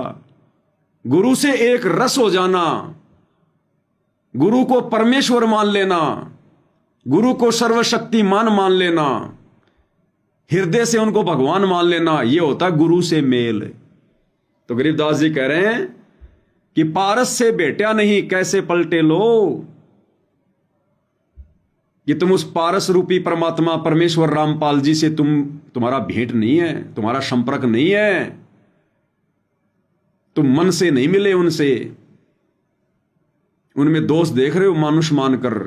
तो कहते हैं तुम्हारी आत्मा का कल्याण कैसे होगा, तुम्हारे हृदय में परिवर्तन कैसे होगा, तुम भगत कैसे बनोगे। गरीब पत्थर को परमेश्वर कहे, बड़ा अंदेशा मुझ, और शूली साकट दीजिए कहीं समझाऊं तुझ। कि जिंदा परमेश्वर के धरती पर रहते रहते, गुरु रूप में परमेश्वर कबीर जी के धरती पर रहते रहते, और कहते हैं लोग एक पत्थर के टुकड़े को भगवान मान रहे हैं, एक कागज के टुकड़े को भगवान मान रहे हैं। तो गरीबदास जी कहते हैं उनके साथ में क्या बनेगा? सूली साकट दीजिए ऐसी निकम्मी आत्मा को, ऐसे साकट को जो आंखों के सामने प्रकट भगवान को ना पहचान कर एक कागज के टुकड़े को भगवान मानकर पूज रहा है, पत्थरों को भगवान मानकर पूज रहा है। कहते हैं उसको तो सूली पे टांग देना चाहिए।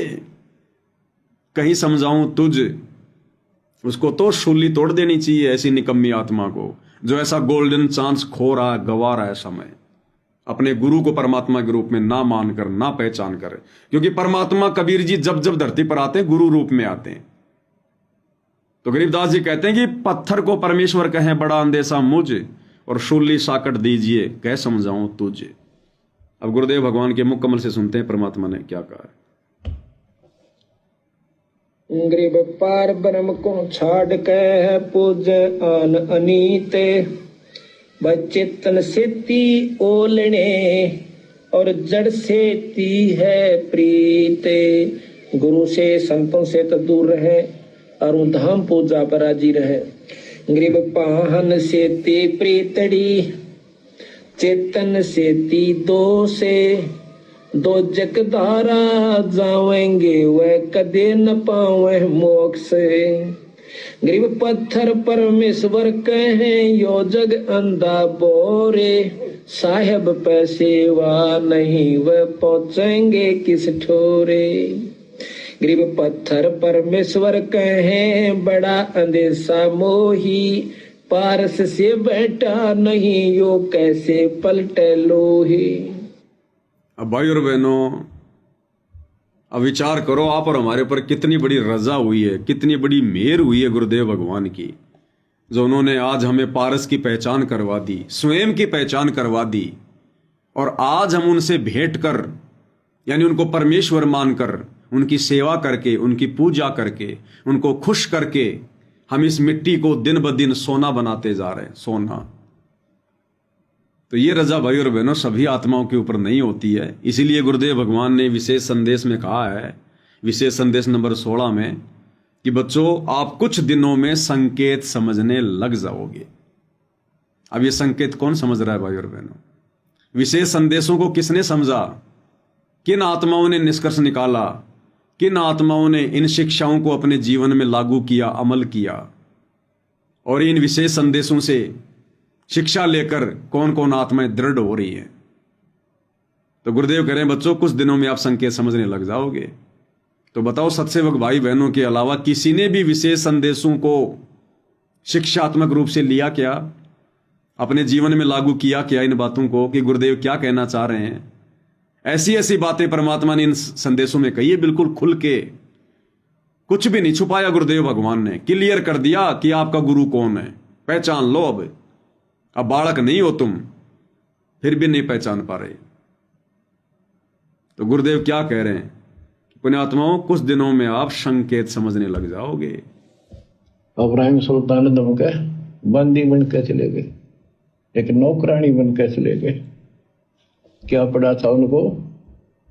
कोरडे खाए, नौकर बने, अपने बच्चे को नरक से निकालने के लिए। अब तुम बालक हो, बुद्धि छोटी है, बच्चे की बुद्धि इतना काम नहीं करती। इस ज्ञान से आपकी बुद्धि विकसित होगी। आप कुछ दिनों में संकेत समझने लग जाओगे।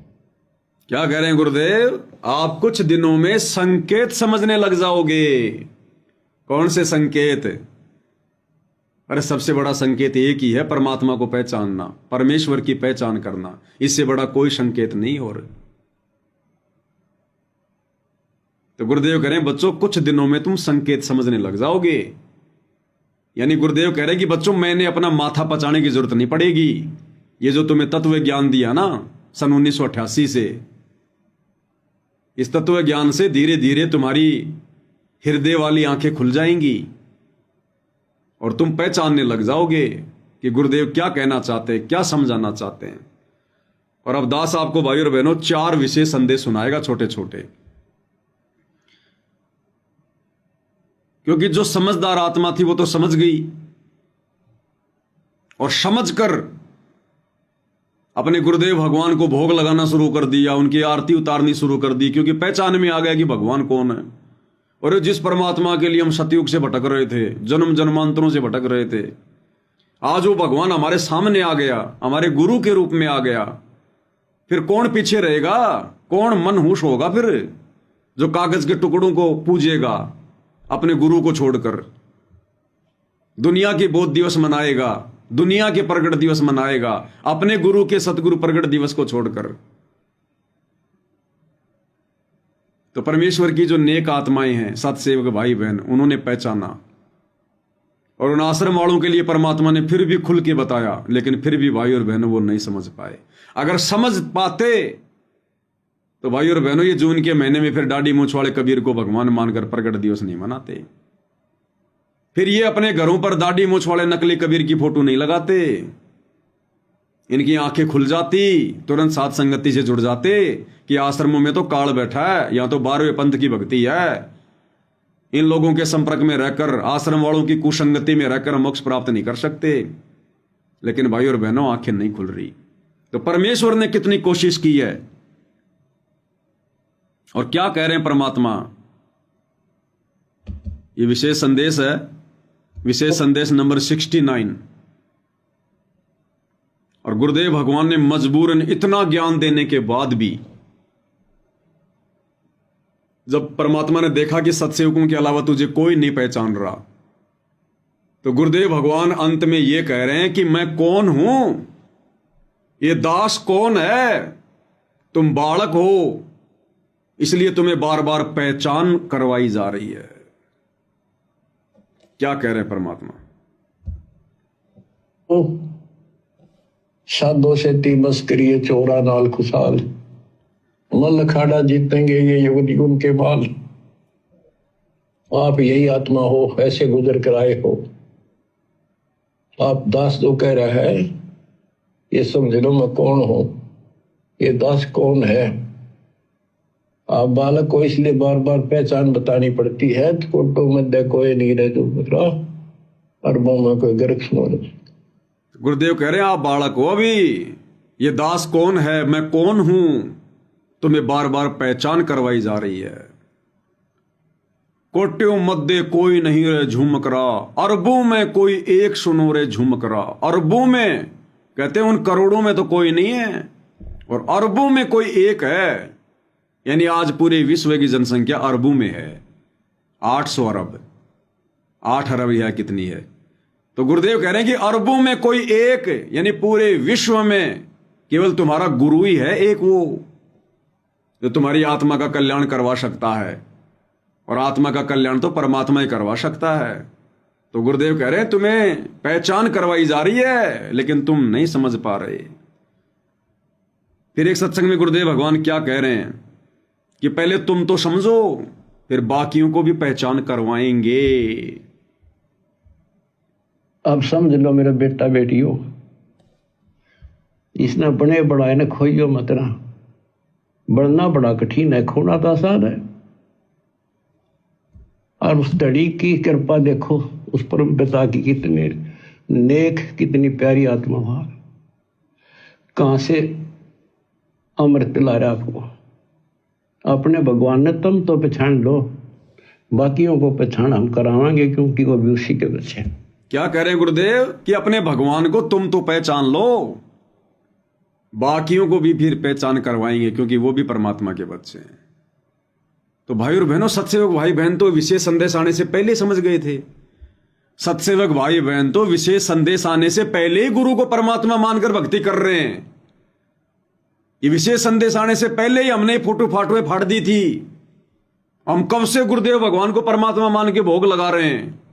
हमने कब से इन आश्रमों में जाना छोड़ दिया, कब से हमने वो दाढ़ी मूंछ वाले कबीर को परमात्मा मानना छोड़ दिया।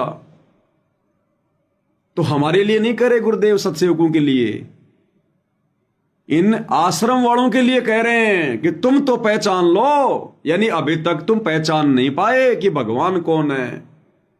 अब आश्रम वाले कहेंगे भाई हम क्यों नहीं पहचान पाए, कबीर भगवान है, कबीर भगवान है। अगर तुम पहचान गए होते उस कबीर को, तो आज गुरुजी ने हिसार जेल जाकर यह बात बोलने की जरूरत नहीं थी कि पहले तुम तो पहचान लो।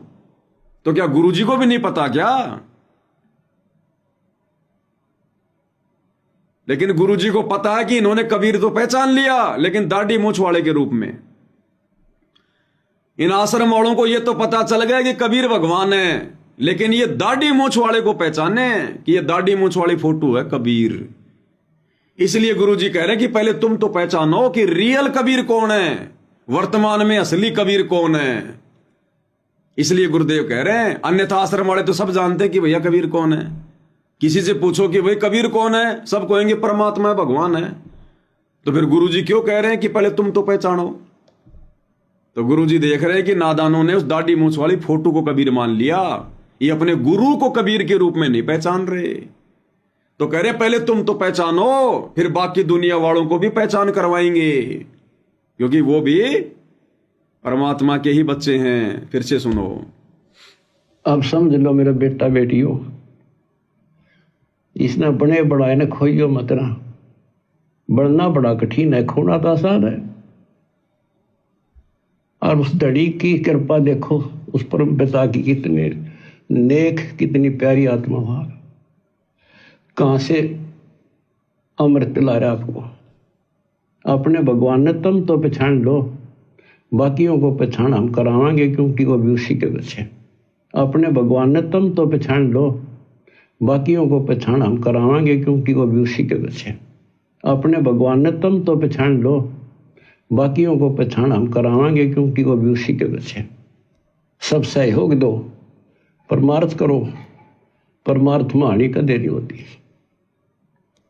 तो गुरुदेव भगवान को हिसार जेल जाने के बाद भी, 30 साल से ज्ञान देने के बाद भी, आज भी आश्रम वाले भाई बहनों को समझाने के लिए बोलना पड़ रहा है कि तुम तो अपने भगवान को पहचान लो। यानी अभी तक आश्रम वाले भाई बहनों ने नहीं पहचाना कि रियल में कबीर कौन है, अन्यथा गुरुदेव को यह बात बोलने की क्या आवश्यकता थी। और एक विशेष संदेश में तो गुरुदेव ने बिल्कुल क्लियर, क्या मूर्ख से मूर्ख व्यक्ति भी समझ जाए, मूर्ख से मूर्ख की वर्तमान में हमारे गुरुदेव कौन है। गुरुदेव कह रहे कि बच्चों, वो परमात्मा गरीबदास जी के समय आए थे, और भाई इबारे प्रत्यक्ष प्रकट हैं तुम्हारे सामने, पहचान सको तो पहचान लो। बिल्कुल क्लियर संदेश है भाई और बहनों। इसके बाद भी अगर कोई नहीं समझा तो भाई और बहनों फिर वो समझेंगे भी नहीं। इन विशेष संदेशों को सुनकर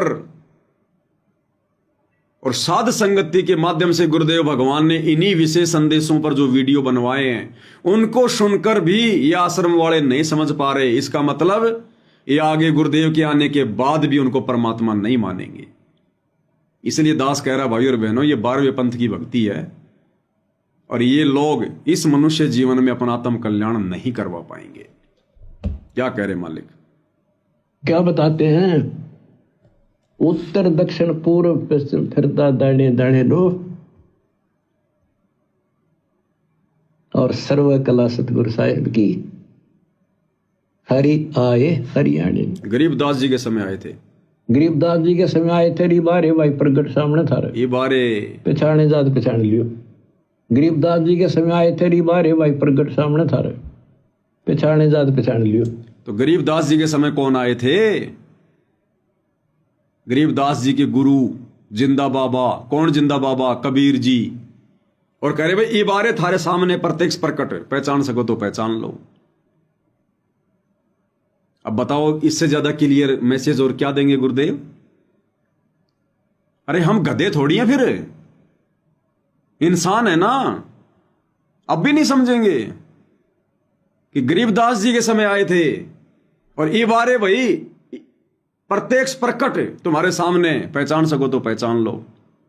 फिर भी ये नादान संगत नहीं पहचान रही, फिर भी नहीं पहचान रही। ये विशेष संदेश आए हुए 2 साल हो गई, और इन दिनों जो इनका ये समागम चल रहा है इन सतलोक आश्रमों में, अवतरण दिवस मना रहे हैं अपने गुरु का, और भोग लगा रहे हैं दाढ़ी मूंछ वाले नकली कबीर को। और जब ये भोग लगाते हैं तो देखना इनकी फोटो, वो दाढ़ी मूंछ वाला नकली कबीर तो ऊपर, और उसके पैरों में असली कबीर सतगुरु रामपाल जी को बैठा के रखते हैं, वो गुरु गोविंद वाली फोटो। तो भाई और बहनों, ये बाद में भी नहीं समझेंगे। गरीबदास जी के समय आए थे। बारे भाई प्रगट सामने था, पहचाने जात पहचान लियो। इसीलिए परमात्मा ने फिर अंत में एक संदेश में कहा कि मैं तुम्हारा भगवान हूं, मुझे पहचान लो, नहीं तो यो खाओगा था ना काल। क्या कह रहे परमात्मा? और बच्चों तुम उस प्रोसेस से गुजर के आ चुके हो, इसने खराब ना करियो, फिर ना बढ़ाइयो दोता की इस टेंशन को। तो कैसे खड़े हो बाप सारी बालिक, कैसे रो रहे हो खुदा के, सब कुछ बता रहा और पाप आत्मा हम मानते नहीं, और ज्ञान भरा हमारे अंदर का पता नहीं, और विद्वान बन जाते हैं। मैं रोवत हूं सृष्टि को, सृष्टि रोवत मोहे, गरीबदास इस वियोग को समझ सके ना कोई। मैं तुम्हें रो रहा हूं, मैं थारा भगवान हूं, मैं थारा पिता हूं। पछाण लो मन खाओगा तेरी दुरुक्ति के रखी तुम्हारी। आज चौधरी पका रहा क्या पंडित बढ़िया तर न कुत्ता बढ़िया के छोड़ दिया। ओह मैं तुम्हें रो रहा हूं, मैं थारा भगवान हूं, मैं थारा पिता हूं। पछाण लो मन खाओगा तेरी दुरुक्ति के रखी तुम्हारी। आज चौधरी पका रहा क्या पंडित बढ़िया तर न कुत्ता बढ़िया के छोड़ दिया। ओह मैं तुम्हें रो रहा हूं, मैं थारा भगवान हूं, मैं थारा पिता हूं। पछाण लो मन खाओगा तेरी दुरुक्ति के रखी तुम्हारी। आज चौधरी पका रहा क्या पंडित बढ़िया तर न कुत्ता बढ़िया के छोड़ दिया। ओह और देखो कैसे ढंग से निकाल रहा के काल का विधान भी बना रहे, मेरा वचन भी बना रहे, मेरे बच्चे भी मेरी शरण में आ जाए तो निकालते। काल का विधान भी बना रहे, मेरा वचन भी बना रहे। कौन सा काल का विधान? कि परमात्मा आप नीचे जाओगे, आप केवल अपना ज्ञान देना, जबरदस्ती किसी के साथ मत करना। तो गुरु जी संकेतों में अपनी जानकारी दे रहे कि मेरा विधान भी बना रहे, मेरा वचन भी ना टूटे, और कह रहे मैं तुम्हारा भगवान हूं, मैं तुम्हारा परमात्मा हूं, तुम्हारा बाप हूं, पहचान लो मुझे, नहीं तो काल था ना खावेगा, थारी दुर्गति करेगा। अब संगत यदि पहचान गई होती उस कबीर भगवान को, तो आज गुरु जी ने रो रो कर ये बातें नहीं बोलनी पड़ती कि पहचान लो। इसका मतलब अभी तक संगत नहीं पहचान पाई कि कबीर कौन है। संगत केवल दाढ़ी मूछ वाली फोटो को कबीर मान रही है, अपने गुरु को कबीर नहीं मान रही। इसलिए गुरु जी कह रहे हैं कि पहचान लो मने, नहीं तो थारी दुर्गति करोगे यो काल। एक बार फिर से सुन लो पूरा। और बच्चों तुम उस प्रोसेस से गुजर के आ चुके हो, इसने खराब ना करियो, फिर ना बढ़ाइयो दोता की इस टेंशन को। तो कैसे खड़े हो बाप सारी बालिक, कैसे रो रहे हो खुदा के, सब कुछ बता रहा और पाप आत्मा हम मानते नहीं, और ज्ञान भरा हमारे अंदर का पता नहीं, और विद्वान बन जाते हैं। मैं रोवत हूं सृष्टि को, सृष्टि रोवत मोहे, गरीबदास इस वियोग को समझ सके ना कोई। मैं तुम्हें रो रहा हूं, मैं थारा भगवान हूं, मैं थारा पिता हूं। पछाण लो मन खाओगा तेरी दुरुक्ति के रखी तुम्हारी। आज चौधरी पका रहा क्या पंडित बढ़िया तर न कुत्ता बढ़िया के छोड़ दिया। ओह मैं तुम्हें रो रहा हूं, मैं थारा भगवान हूं, मैं थारा पिता हूं। पछाण लो मन खाओगा तेरी दुरुक्ति के रखी तुम्हारी। आज चौधरी पका रहा क्या पंडित बढ़िया तर न कुत्ता बढ़िया के छोड़ दिया। ओह मैं तुम्हें रो रहा हूं, मैं थारा भगवान हूं, मैं थारा पिता हूं। पछाण लो मन खाओगा तेरी दुरुक्ति के रखी तुम्हारी। आज चौधरी पका रहा क्या पंडित बढ़िया तर न कुत्ता बढ़िया के छोड़ दिया। ओह और देखो कैसे ढंग से निकाल रहा के काल का विधान भी बना रहे, मेरा वचन भी बना रहे, मेरे बच्चे भी मेरी शरण में आ जाए तो निकालते। मैं रोवत हूं सृष्टि को, सृष्टि रोवत मोहे।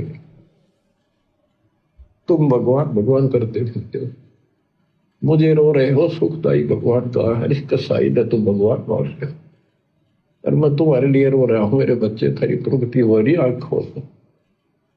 गरीबदास इस वियोग को समझ न सकता को, चार युगन में हम ठहरे, मैं पल में छिप जाऊं। गरीबदास गुरु वेद से लखो हमारा ठाव। बच्चों आज इतना ही, शेष अमर कथा आगे सुनाएंगे, बोलना नहीं आता। परमात्मा आपको सद्बुद्धि दे, अकल को लतारी। कित पछे बैठे माचे आडो 2 दिन का सांग है यो, पता नहीं कद फूक निकल जाएगी, कुत्ता बना के छोड़ देगा, सारे ठाट दरिया दे जाएंगे। उस समय निकालो, मालिक ने रजा बख्शी कहाँ से बख्श रखी है तुम्हारे ऊपर, कैसी दया करिए, कोई बालक नहीं है वो, ताकि तुम्हें फिर से दर्द करे, तुम्हारा जीवन बचाए, तुम्हें मोक्ष मिले। सच ये गुरुदेव भगवान ने संकेत कर दिया है ना आश्रम वालों के लिए, कहाँ तुम इस 2 दिन के ठाट को ठाट मान रहे हो, माचे माचे फिरो तुम, फूक निकल जाएगी 2 मिनट में। कहाँ तुम इन राजनेताओं के पीछे दौड़ रहे हो, मनमानियां कर रहे हो, मर्यादा तोड़ रहे हो, गुरु को नाराज कर रहे हो, संगत के दान के ऊपर आराम के टोक तोड़ रहे हो, मौज मस्ती कर रहे हो। संगत को भी मस्ती चाहिए, और संगत तुम्हें मस्ती करवाने के लिए खुल के तुम कुपात्रों को ज्योति पाठ और दान का पैसा दे रही है। तो गुरु जी कहते हैं कहाँ माचे माचे फिर रहे हो, कहाँ तुम इस ठाट बाट को मान रहे हो, 2 मिनट में फूक निकल जाएगी, कहीं कुत्ता बना के छोड़ देगा ये। क्या कह रहे मालिक? मैं पल में छिप जाऊं गरीबदास गुरु वेद से, लखो हमारा ठाव। बच्चों आज इतना ही, शेष अमर कथा आगे सुनाएंगे, बोलना नहीं आता। परमात्मा आपको सद्बुद्धि दे, अकल को लतारी। कित पछे बैठे माचे आडो 2 दिन का सांग है यो, पता नहीं कद फूक निकल जाएगी, कुत्ता बना के छोड़ देगा, सारे ठाट दरिया दे जाएंगे। उस समय निकालो, मालिक ने रजा बख्शी कहाँ से बख्श रखी है तुम्हारे ऊपर, कैसी दया करिए, कोई बालक नहीं है वो, ताकि तुम्हें फिर से दर्द करे, तुम्हारा जीवन बचाए, तुम्हें मोक्ष मिले। सच तो भाई और बहनों, असीम रजा गुरुदेव भगवान ने आप परम तुच्छ बुद्धि जीव सत्सेवकों के ऊपर बख्शी हुई है। ये रजा भाई और बहनों युगों युगों पर्यंत होती है, युगों युगों पर्यंत। ये कोई सामान्य बात नहीं है। एक ही गुरु, एक ही ज्ञान, गुरु ने कोई भेदभाव नहीं किया, और आज वो लाखों की संगत काल की गोद में बैठी है, झूठे सुख को सुख मान के। उन्हें पता ही नहीं हम क्या कर रहे हैं, किस दिशा में जा रहे हैं, बिल्कुल बेहोश है, बिल्कुल बेहोश। और इधर साथ संगति से गुरुदेव भगवान ने अलग से अपना 13वां यथार्थ कबीरपंथ शुरू करवा कर, और आप और हम आत्माओं को कैसी सद्बुद्धि दे रखी है। आप और हम दिन प्रतिदिन भक्ति मार्ग पर कितना आगे बढ़ रहे हैं। ये सामान्य बात नहीं भाई और बहनों, सामान्य बात नहीं है। तो हमने अपने गुरुदेव भगवान की असीम रजा को, मेहर को इसी प्रकार से बना के रखना है, और हमने अपने गुरु को ही प्रसन्न करना है। और गुरु को प्रसन्न करने के लिए, भक्ति सफल करने के लिए जो भी हमने कुर्बानी देनी पड़ेगी। गुरु किसी का शीश नहीं लेता, गुरु किसी का मकान नहीं लेता, किसी का धन नहीं लेता। गुरु केवल हमसे ये चाहता कि मेरे वचन पर चलें, और जो बुराइयां हैं उन बुराइयों को ये त्यागें, और भक्ति मार्ग पर दृढ़ होकर विश्वास करके गुरु वचन पर अटल होकर चलें। किसी के बहकावे में ना आए, कोई लोकलाज में ना आए, कोई शर्मा शर्मी में ना आए, किसी के दबाव में ना आए। चाहे घर छोड़ना पड़े, चाहे संपत्ति छोड़नी पड़े, 1 सेकंड में ठोकर मार दे। अगर किसी का बाप करोड़पति है और सतगुरु रामपाल जी की भक्ति से यदि वो ना खुश है, और कह रहा है कि बेटा यदि तूने भक्ति अगर करनी है तो मेरी संपत्ति से बाहर हो जा, इस मकान से बाहर चला जा, उसी समय बिना सोचे समझे कि ले थूकता हूं मैं तेरी संपत्ति पर, तो मार इसके ऊपर सांप की तरह लौट पलटे। मैं तो ये चला, मेरी संपत्ति तो मेरा गुरु है, मेरी भक्ति है। इतना हमारे अंदर विश्वास, इतना दृढ़ विश्वास है, तब जाकर ये परमात्मा फिर अपना आशीर्वाद बख्शेगा। इतनी दृढ़ता चाहिए। ये नश्वर संपत्ति हमने बिल्कुल ठोकर पे रख के चलिए, ठोकर पे। असली धन, असली संपत्ति हमारा भगवान, हमारी भक्ति है, मर्यादा है। तो जब समय अगर आ जाए, ऐसी भी अगर नौबत आ जाए, तो सोचना नहीं, फिर विचार नहीं करना, किसी को फोन करके नहीं पूछना कि भगत जी क्या करूं। परमात्मा ने सब बता रखा, तुम्हें भी पता है, और फिर भी तुम संशय में हो, तो फिर यह भी कमजोरी है। इस नश्वर संपत्ति को अपने ठोकर पे रख के चलो अगर भक्ति सफल करनी है तो। जब भी आदेश हो जाए, फुटबॉल की तरह ठोकर मार दो कि जाओ, ले जाओ, खाओ पियो, ऐश करो। हमें देने वाला हमारा सतगुरु है। तब भाई और बहनों, परमात्मा अपना समझेगा फिर। तो भाइयों और बहनों, सतगुरु महिमा में आज केवल इतना ही।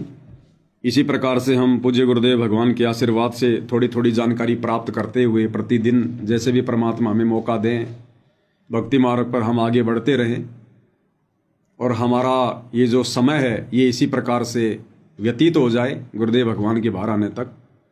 और परमात्मा भी यही चाहते हैं कि ये आत्माएं किसी न किसी बहाने इस भक्ति मार्ग पर लगी रहें, इस मन शैतान को मौका ना दें, अन्यथा जरा भी हम लापरवाही बरतेंगे, इधर उधर की बातें करेंगे, तुरंत इस शैतान रूपी मन का दाव लग जाएगा और कहीं न कहीं हमारी यह मर्यादा तुड़वा देगा। इसलिए पूज्य गुरुदेव भगवान ने हम सत्सयुगों पर विशेष रजा बख्शी है। हमें परमात्मा ने इतनी भक्ति क्रिया दे दी, इतनी भक्ति क्रिया दे दी कि हमें पड़ोसी से बात करने की भी फुर्सत नहीं है, पड़ोसी से भी बात करने की फुर्सत नहीं है। तो ये गुरुदेव भगवान की विशेष रजा है। तो सात संगति के माध्यम से परमात्मा ने हमें बिल्कुल लपेट के रखा हुआ है, जरा भी मौका इस शैतान रूपी मन को परमात्मा नहीं दे रहे। तो भाइयों और बहनों, हमने इस रजा को इसी प्रकार से बना के रखना है। ये रजा युगों युगों के बाद होती है, युगों युगों के बाद। तो भाइयों और बहनों, कल परमेश्वर जी का इस धरती पर जो प्राकट्य दिवस है, कल वो दिन है। सभी भगत भाई बहन हर प्रकार से मर्यादाओं में रहकर सहज तरीके से, साधारण तरीके से केवल परमेश्वर को प्रसन्न करने की रजा करें, जो है आगे बढ़ें। और गुरुदेव भगवान से हम ये भी अर्ज करें, अरदास करें कि हे परमेश्वर, यदि आप उचित समझो तो आप तो सर्वशक्तिमान हो, दयालु हो। हे परमेश्वर, हम नीचों पर रहम करते हुए यदि आप उचित समझें तो परमेश्वर आप अपनी लीला को समेट कर हम नीचों के बीच में आने की दया कीजिए। परमात्मा, आपके बिना हमारा सब कुछ अधूरा है। परमेश्वर, हम जी जरूर रहे हैं लेकिन परमात्मा हमारा जी, हमारी जान हमारे अंदर नहीं है। आपके बिना बिल्कुल सूने सूने हैं, अधूरे हैं परमेश्वर। तो अपने मनी मन में या जैसा भी है, आप गुरुदेव भगवान से जरूर प्रार्थना करें कि परमेश्वर, आप तो कुछ भी कर सकते हो परमात्मा, आप तो गागर में सागर भर सकते हो परमात्मा, आप तो राई का पहाड़ पहाड़ से राई बना सकते हो परमेश्वर। आपका सामर्थ्य, इसका कोई वारन पार नहीं है। ये परमेश्वर, हम आपसे प्रार्थना करते हैं, बाकी तो आपकी अपनी मौज है परमेश्वर, लेकिन हम नीच तो आपसे प्रार्थना ही कर सकते हैं कि परमेश्वर, आप जितना जल्दी हो सके हम नीचों के बीच में आने की, हमें साक्षात अपने दर्शन देने की परमेश्वर हमारे ऊपर रजा बख्शे। तो क्या पता भाइयों और बहनों, किस आत्मा की हृदय की सच्ची पुकार से परमात्मा प्रसन्न हो जाए और एक आत्मा की सच्ची पुकार के चलते लाखों का भला हो जाए। बाकी तो परमेश्वर ने जो समय निर्धारित करना, जो किया हुआ है, उसी समय आना है। लेकिन कहते हैं भगत के वश में है भगवान, भगत के वश में है भगवान। तो परमात्मा तो फिर राई का पहाड़, पहाड़ का राई कर सकता है। तो जो हमारे वश में है वो हम जरूर करें भाइयों और बहनों, परमेश्वर को प्रसन्न करने के लिए। तो आज की सात संगति में केवल इतना ही। परमेश्वर हम सबको सद्बुद्धि दें, आशीर्वाद दें, हमारा मार्गदर्शन करें। बंदी छोड़ सतगुरु रामपाल जी परमेश्वर जी की जय हो।